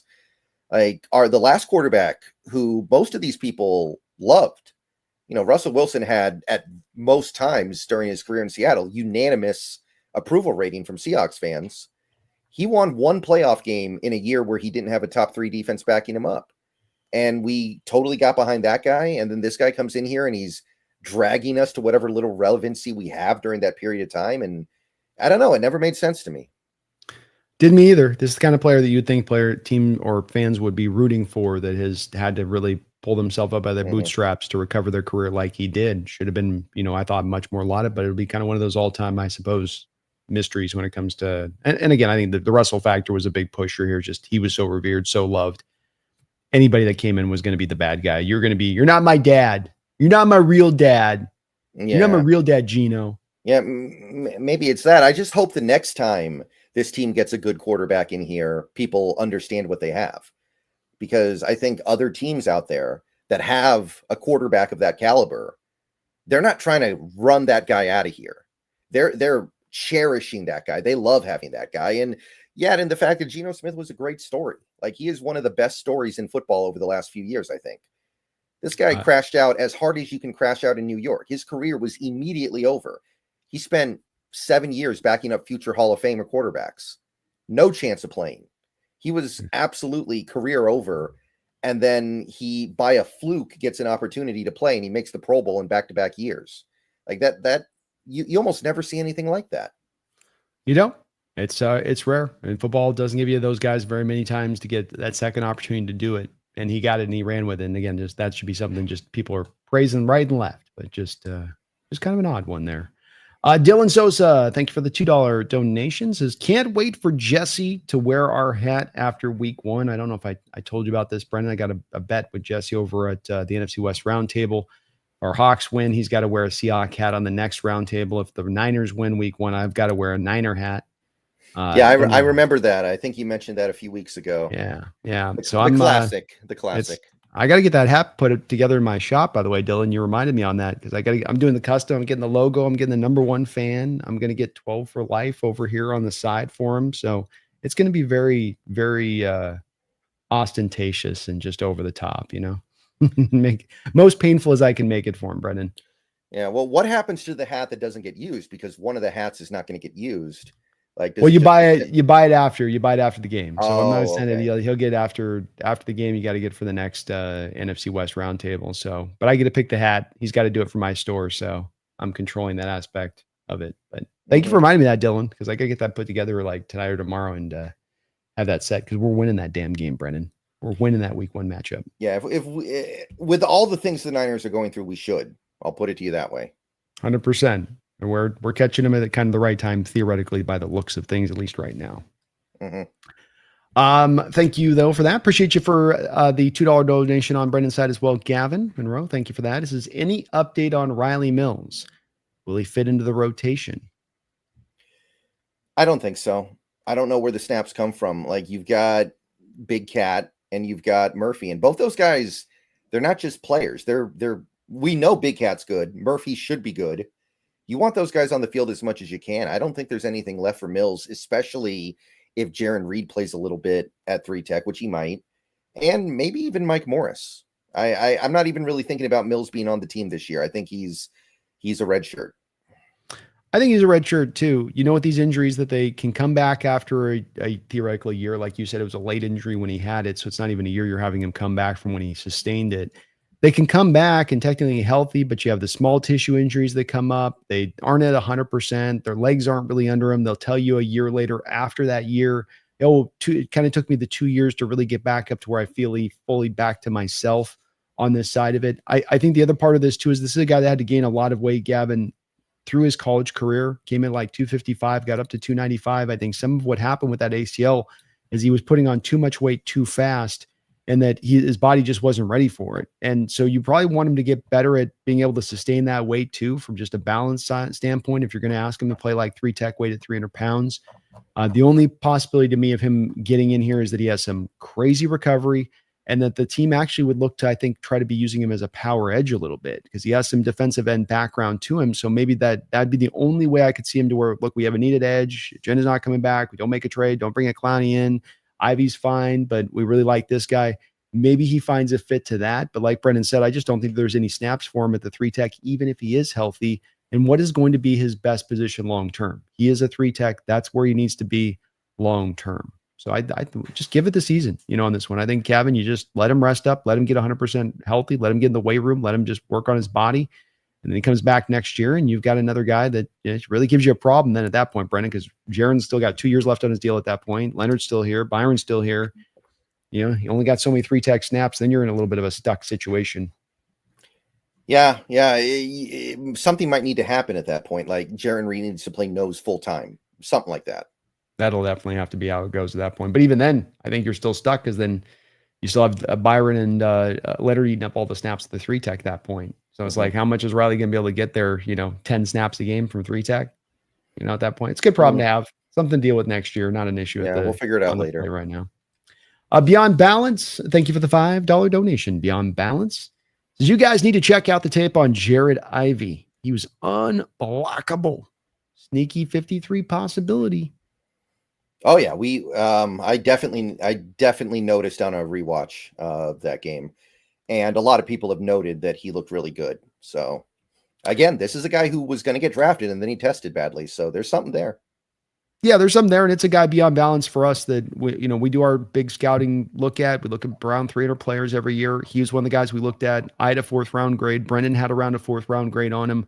It's the testing that knocked him, but the tape was really good with him. And again, he's out there at SEC competition that he's going up against. So it's not some small school kind of guy coming out here. This guy had to go up against really the top-notch competition, and he was able to do a lot of what he did this last weekend out there at Ole Miss when he was doing so. So it's a guy who has been on our radar for a bit. He had a hell of a game, as strong of a game as any defensive player for you in last week's contest against the Raiders.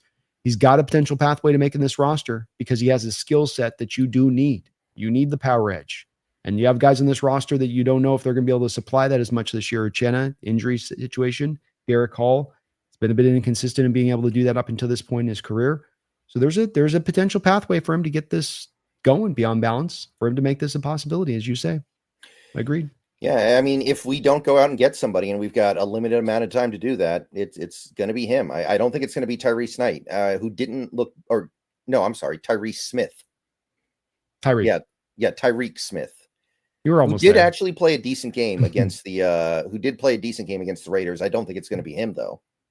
I don't either. And I'd agree. I thought he played pretty strong as well. Good first step quickness. He really gets out of his stance fast, but he doesn't have that power edge side that Jared can supply as a bigger edge there.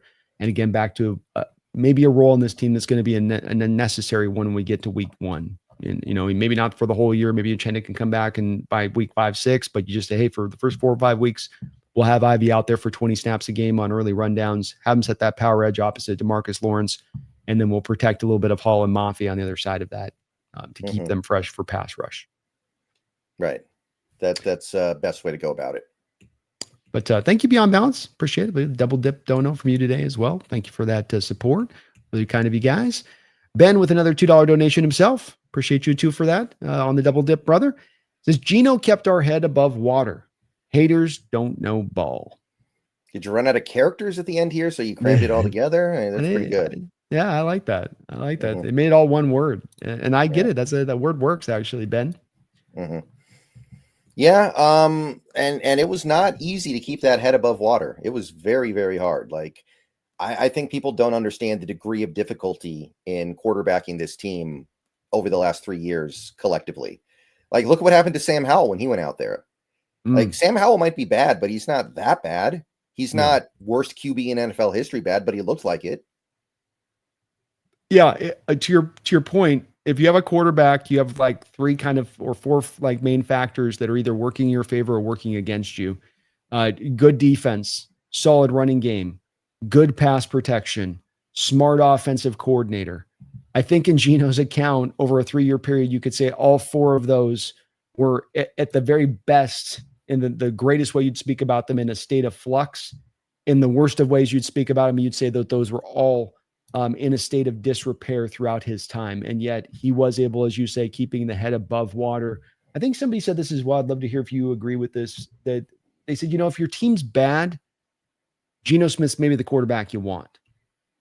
But if your team's good and you got the good supporting cast around a guy, that a guy like a Sam Darnold's more of a guy you want when you're looking at the two of them and what they supply? I feel like to know that we need to see Geno with a good team or, a good situation. And he might have that in the Raiders, at least offensively. Mm, I'm interested to see what happens there. But yeah, I don't know what Geno would look like with a good team around him, because other he's never than had that. maybe a couple weeks at the start of 2022, he hasn't had it.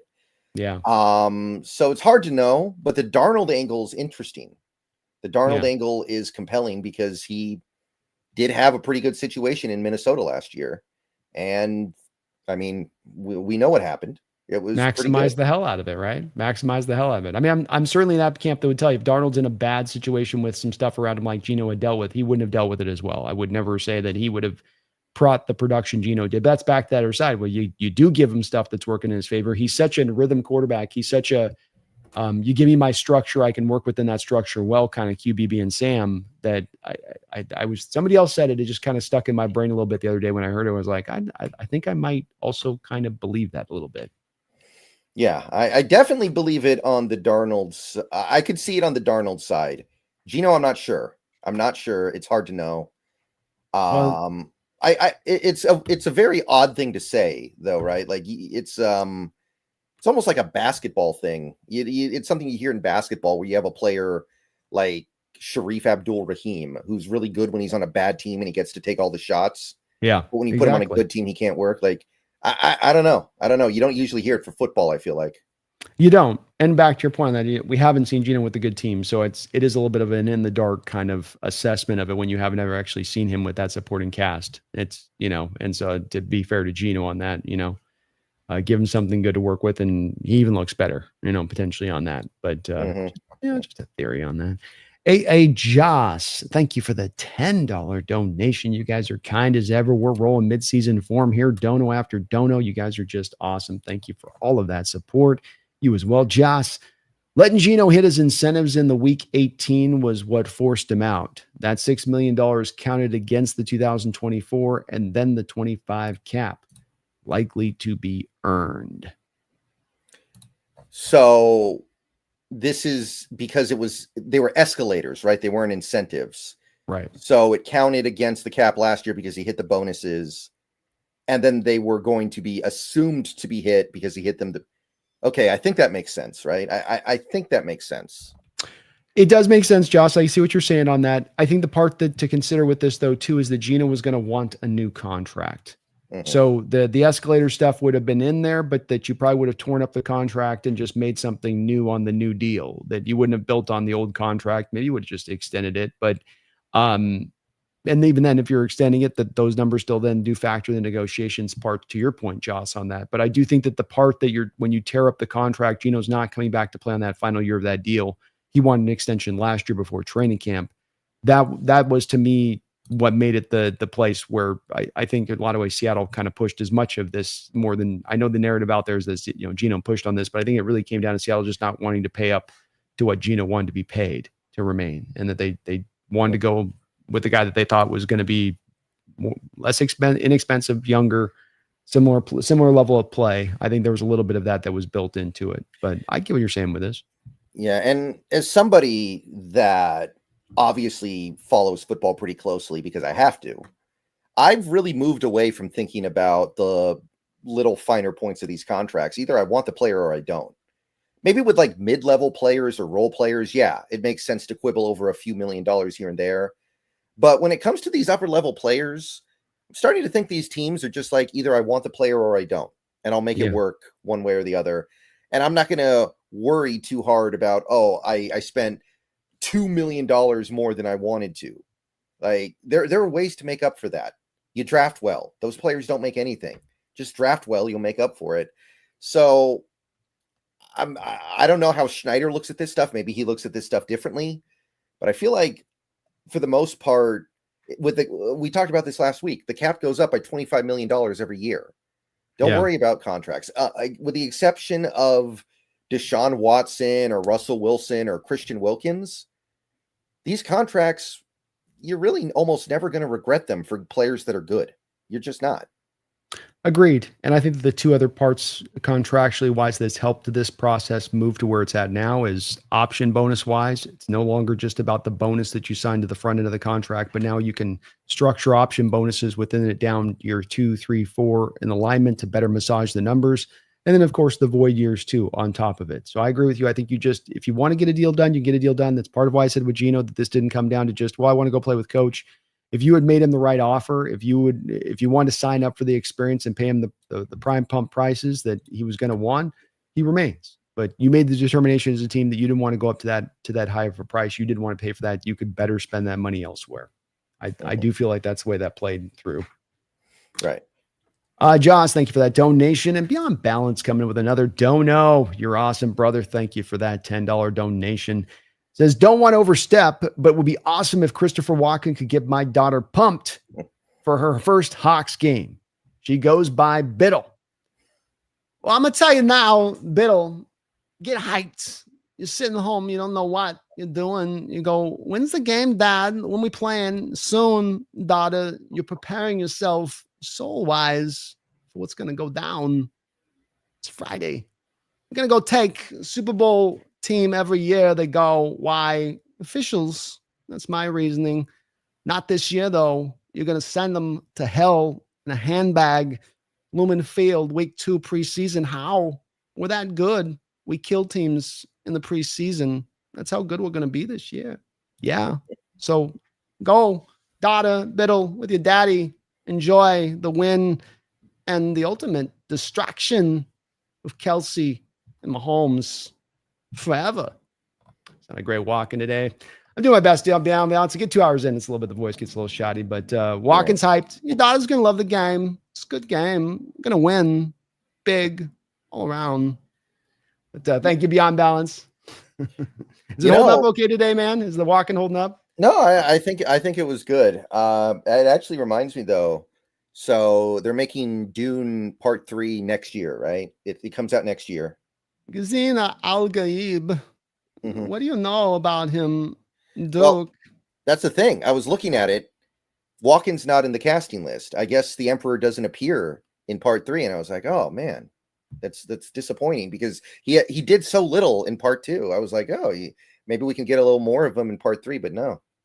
I know they barely did have the Emperor on it, and he's such a big factor in the books, and even in the other movie, in the Cronenberg one back in the 70s, felt like he kind of factored a bit more in. He just kind of was standing around a bit, got the one moment where he confronts, what do you know about this man in the South? It's like, it was good, but yeah, not enough Walken, man. You gotta get more Walken. If you're getting Walken in your movie, utilize this guy, utilize him.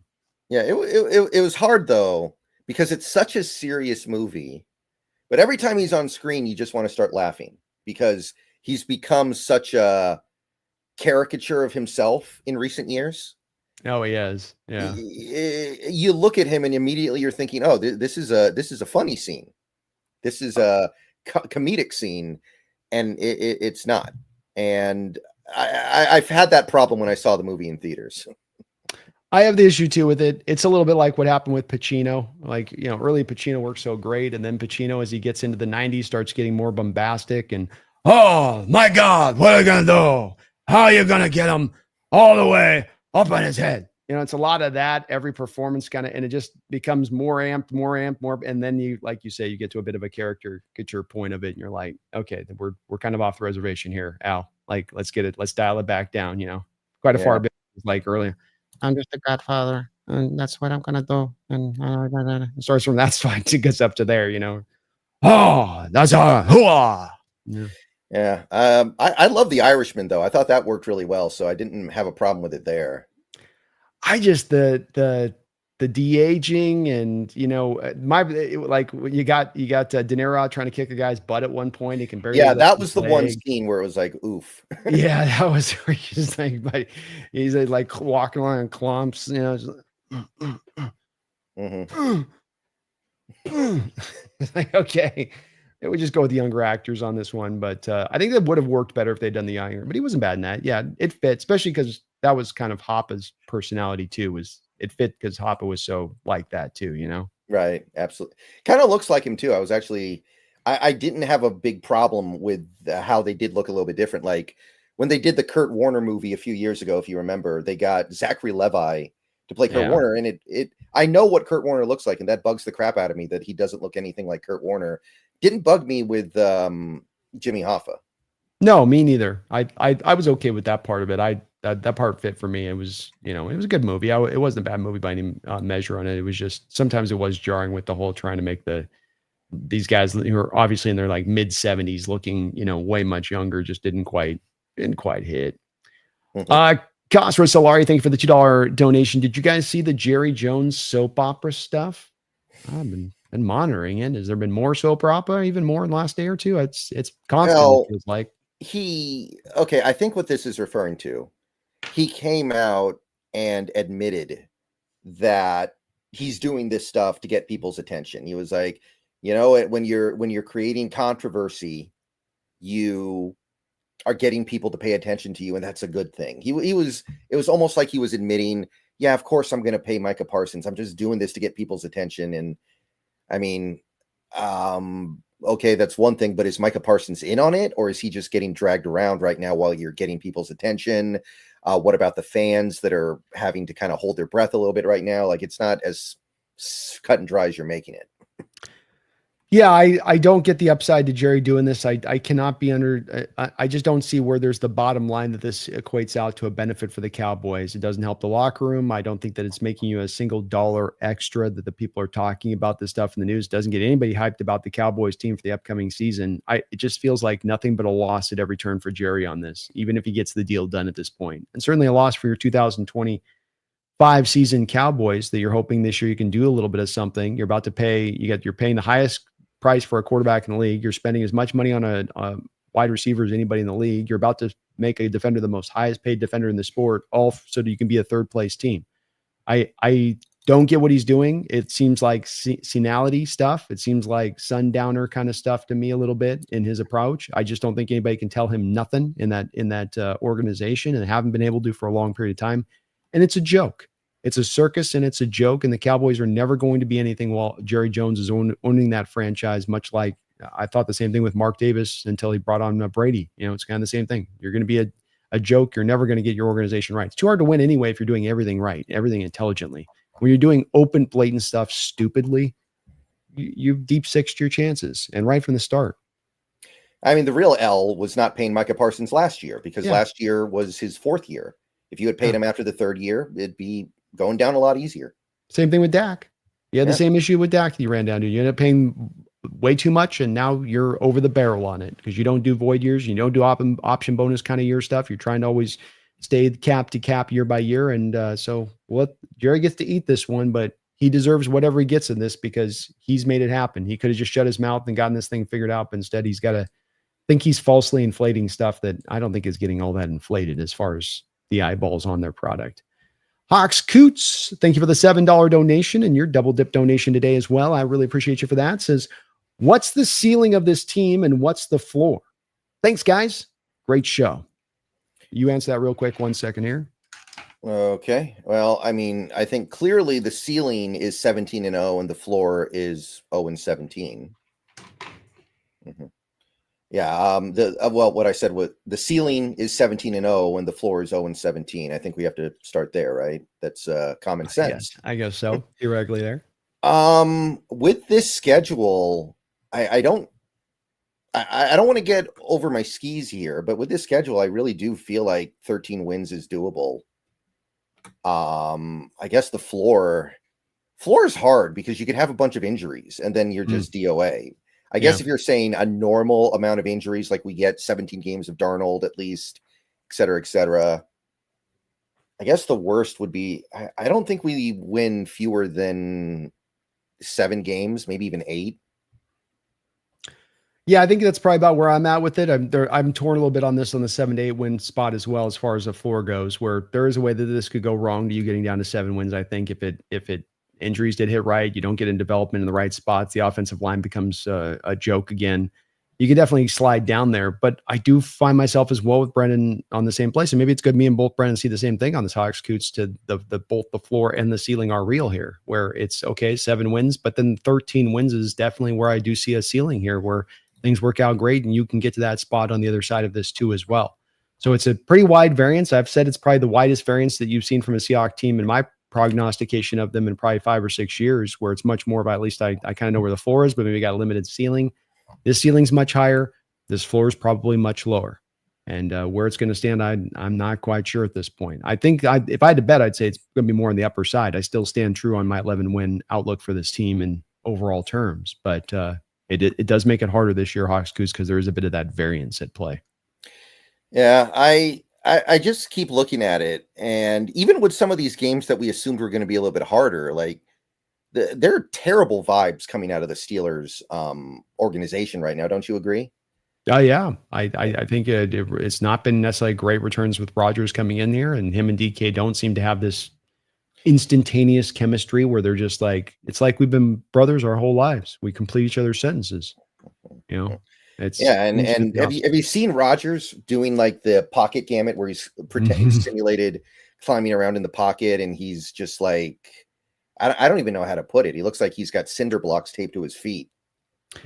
You start getting older like this, man, and you're going to lose this stuff. And you have an injury like the Achilles, where so many people say you never come back fully from that. You combo those up, but you never come back fully from it. You're getting in your 40s. You never come back fully from this. You're getting into your 40s. This is the combination of what can slow a guy down. And he was a decently mobile guy in his younger age. He could improvise and move around a bit, but he wasn't a Lamar. He wasn't a Jalen Hurts. He wasn't a guy that was the forefront of his game. And so, yeah, he's hit that spot where, you remember Peyton at the end, he couldn't move either. Drew Brees at the end Drew had some mobility as a younger guy. He really couldn't move much at the end. Phillip Rivers was a sitting duck. Kirk Cousins has become a sitting duck. It's what you get in your 40s. It's hard to be playing the sport in your 40s. It's hard to be playing a professional sport when you're in that age of things. And even a guy like a LeBron in NBA, I think he does so because of the fact he's juiced to the nines and has been so for probably about 10 years. It's the only reason that he's been able to keep it so long. So it's just, It's why Father's Time is undefeated. And the reason why I bring that up is because that Steelers game was a game I was kind of penciling in as a loss. It's early in the season. It's on the road, but the door is open. The door is open for that to be a game you win like 13-9 or something at this rate. You could win it by accident almost. It's going to be a low scoring game, I think. I think it's a good possibility of it. And the fact Aaron kind of was waiting late in the process to sign with the Steelers and not there through all of OTAs. And, we know with him in the past when he's done this, like happened, before with the Jets, where it's like you need those offseason reps. Like when we got Sam Darnold out in California meeting with the crew, when we got everybody showing up for OTAs, there is a benefit from that. You don't just get to be I'm a 40-year-old guy, I don't have to do that anymore thing. It doesn't work that way. And if you don't do that, there's a price to be paid on it, especially early when you're trying to develop that chemistry. So I agree. I think this has worked that way a lot of ways for the schedule, to your point on this. When you look at the schedule in general and you can go blow by blow through, you can look at a Titans team that has Cam Ward walking out there, but if he ain't good to go, they don't have a Will Levis to fall back on as a backup plan, as maybe a guy that could be viable for them in that way. I've looked at the schedule and there's a lot of that does, stand out when you kind of look at it on the surface of it, where not only the matchups look a little bit advantageous in certain ways, but it's been more to that realm here over the last couple of months through training camp from some of the way that things have played out. Yeah, and even these tougher games, like I think Tampa's going to be good, but they did lose their offensive coordinator, who I think was great. Liam Cohen was an awesome play caller. I think that they'll be okay, but maybe not. And they may not have Tristan Wirfs in that game. He may be hurt now. In fact, I think they're kind of expecting him to miss about the first half of the year at this point. So that's a big loss. That's their best player right now.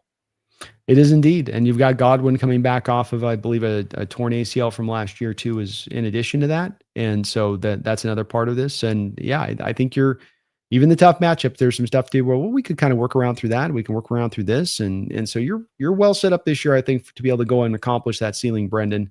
It's got the variance it does, but this is as we've said, one of the easier schedules the Seahawks have had here going back for years now. And it's only getting easier from when the schedule came out. It has not gotten harder in retrospect, like, oh, this team made this crazy trade for this guy, and that guy, this team made this crazy trade for this guy, and now that this is going to be so hard now. No, they've gotten almost weaker a little bit. Depends on the team, but bit by bit weaker. Yeah, both lines on Houston, I think, look like garbage. The offensive line and that interior defensive line is terrible, I think. So they've got problems too. Minnesota, JJ McCarthy looks terrible so far. The Rams, they got Matt Stafford visiting the Lazarus pits. It's there's some stuff going on here where I do think a really, really good season is on the table. I do too, man. I do too. Things are working out right. Maybe like eclipse. Everything's kind of sliding into the right just proximity at the right time for us this season.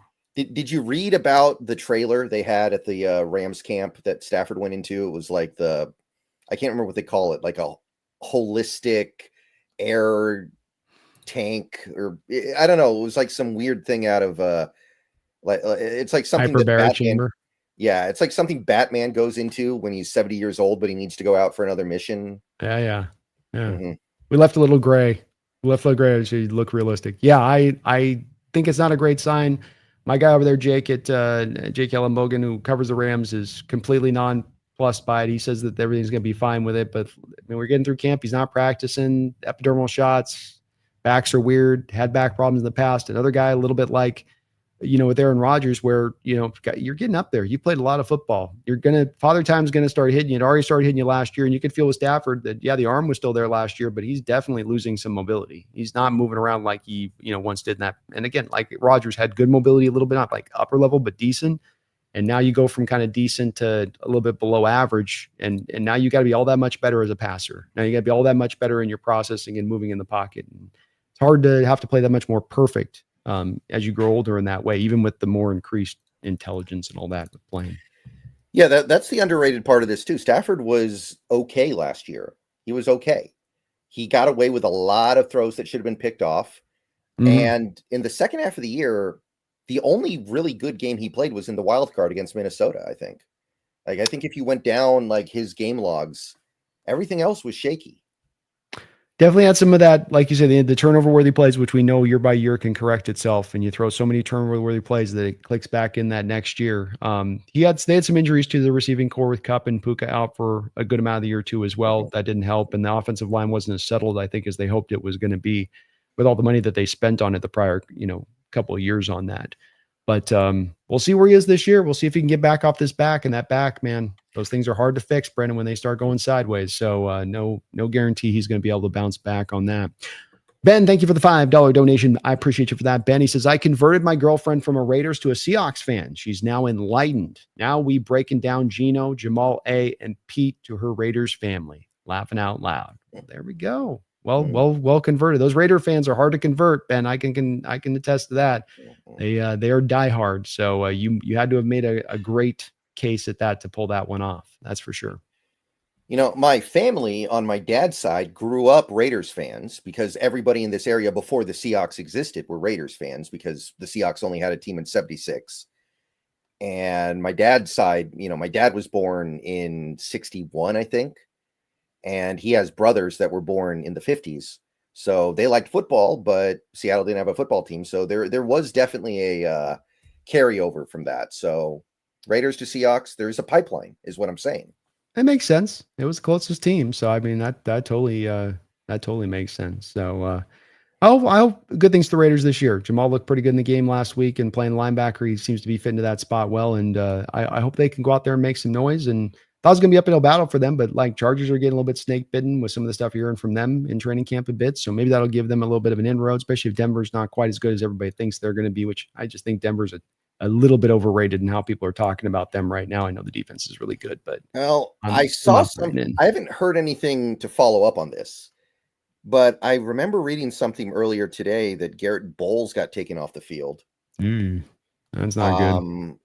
Apparently, like it looked bad too. So if that is a thing, that's two of your franchise left tackles that are just done in that division already because Slater, he's already blown up. True. Good point. Yeah. And I think Bowles has had a torn ACL before. So if it's the same leg, it's, it definitely could have happened. And that's a big blow for a guy like Nick's not having his left tackle because that offensive line makes a lot of that offense go. They don't have as many playmakers and guys on the outside and running backs that they can kind of lean on with that. So something to maybe there's a pathway the Raiders getting up into second place here with some of the injury situations out there, and Pete just shocks everybody in that first year. That'd be kind of cool. Be very cool. But thank you, Ben. Appreciate it. And congrats on converting the girlfriend. keep her in line now. Keep her in Seattle. Don't let her drift. You know what I mean? Don't let her drift. Phoebe Moore Seahawks is going to finish us up nicely with all of these donations and support today. You guys are just amazing. Can't even catch up on all the donos. You guys are dropping so many. Thank you for that $2 donation. He says LeBron also spends millions on his body in the off season. Well, steroids are expensive, right? Yeah, I was just going to say they don't give them away for free. 20% of that comes from HGH and steroids. And, with LeBron and, physical freak, and he's just this natural boon he's just such a natural boon of medical or of just genetics and da-da-da-da-da. And it's like, look, when a guy's this far into the outlier phase of it, playing this long in his career, still jumping through the gym at 40 years old, hand up at the top of the backboard, like you're being given some help. You just are. And with LeBron, the accusations has been there for so long and it's been such a key part. I just feel like we're going to find out at some point or another with LeBron and pretty concurrently that, he had some help. And he'll do something like Barry did at the time when Barry Bonds took it, where he's like, well, everybody's doing it. So, I mean, like, how bad is it if everybody's doing it? Then it's like, it's just standard. So it's like, you just have to do it standard. And it's like, nah, I don't buy that excuse. And that doesn't mean a whole hell of a lot to me. And then, absolutely, it should tarnish LeBron's legacy in retrospect if it does come out. I may be proven wrong on this, but I would be absolutely shocked if he's just been running off natural juice to make this happen. Watch the foreheads, people. Just watch the foreheads. Yeah, and the hairline. Yeah. That's the other thing is that hair goes like a mother at that point too. Tom Brady and Peyton Manning both kind of had the big forehead thing going on late in their careers. Well, to your point, Peyton had some remember his wife was on HGH. Remember it was getting shipped to his wife. That was the whole thing. I think I remember that. Yeah. Yeah. So it was kind of shipped. And, to your point with Tom, I wouldn't be surprised. I think they get tested like once at the start of the year, or they had some weird testing thing for a lot of years where it was very easy to cycle through what you need to cycle through and be off of it by that time. And you're right about Tom's chrome. That thing, that cranium got pretty massive over time. And that's an indicator. It is. I mean, if you were the commissioner of the league, would you even really care if they were? Like, wouldn't you just let that happen because the incentive to have somebody like a Tom Brady playing at a good level at 44, 45, what that's doing for your sport? Like, wouldn't you just look the other way on that? Like, how do you not almost? Like, if your goal is to create the best product that will get people to watch and give you money, like, why wouldn't you look the other way? I'd initially say no, you wouldn't. It would be good for it because it's a bad look in general. But to your point on this, when you have one of your special guys that then is able to elongate his career by 5-10 years, and what that means for the revenue of the sport and the eyeballs on the sport, you're right. The bottom line of that would drive that to make it probably worthwhile and to make the most sense to allow it to go through, especially allow it just for your stars alone to go through. Right. So it's probably a little bit of the dirty part of the business that's probably very true on that side of it, and probably can't be overlooked. Mm-hmm. Deep dark secret. Yeah. What can you say? There's nothing we can do about it, I guess. Yeah. We don't control the testing. I'm not taking piss tests off these guys. I'm not holding that cup. Are you done? Are you done? Okay. Oh God. They're not paying me enough. Well, we'll wrap it up on that note here. Nice 2 hours on in here on the stream today. I really thank you guys for all of the donations. Like I said, couldn't even catch up through 2 hours. Just so many donations coming through. You guys have been this way with us, me and Brendan, on both of our channels for quite a bit of time. And it's really, really appreciated on both of our ends. That kind of support helps make our channels go and grow. If you guys can for me, if you're on Seahawks Brendan Nelson's side, hit that like button. Get subbed on up. It's free to sub up. It's free. It doesn't cost you anything. Come on, helps out a bunch. Please do the same over here on my side as well. We are going to be going hot and heavy throughout the course of this year, looking at this Seahawks team every Thursday at 12 o'clock. Going to be back again, I think, next week. Is it a Saturday game next week, I want to say?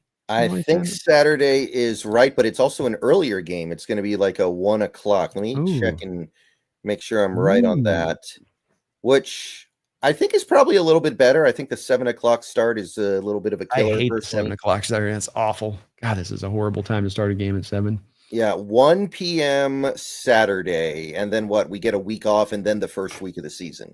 That's right. So we will still be back at the normal time next week, Thursday, 12 o'clock Pacific Standard Time here. We'll be back at the BNB show.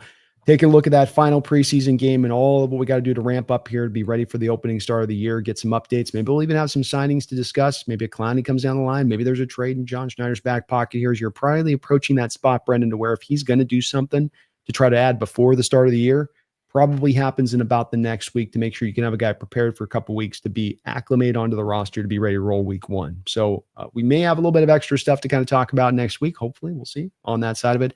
I thank you, Brendan, for doing this with me, man, and doing it throughout the year. Always a great time with you, being able to chop it up, talk Hawks, man. Yeah, it was great to have you. It was great to be on your show, since I guess you were hosting this week, I guess I should say. But it's on both of our channels, so we're co-hosting. I hit 20,000 subscribers 2 days ago, actually. Finally got there. Oh, congratulations. Wait, hold on, Brendan. Let me get a real one in here, man. Let me get the real applause in. I don't know if you can hear it, but I'm doing the applause on the soundboard right now. Oh, I heard it. I definitely heard it. Okay, cool. Well, it's kind of loud, yeah.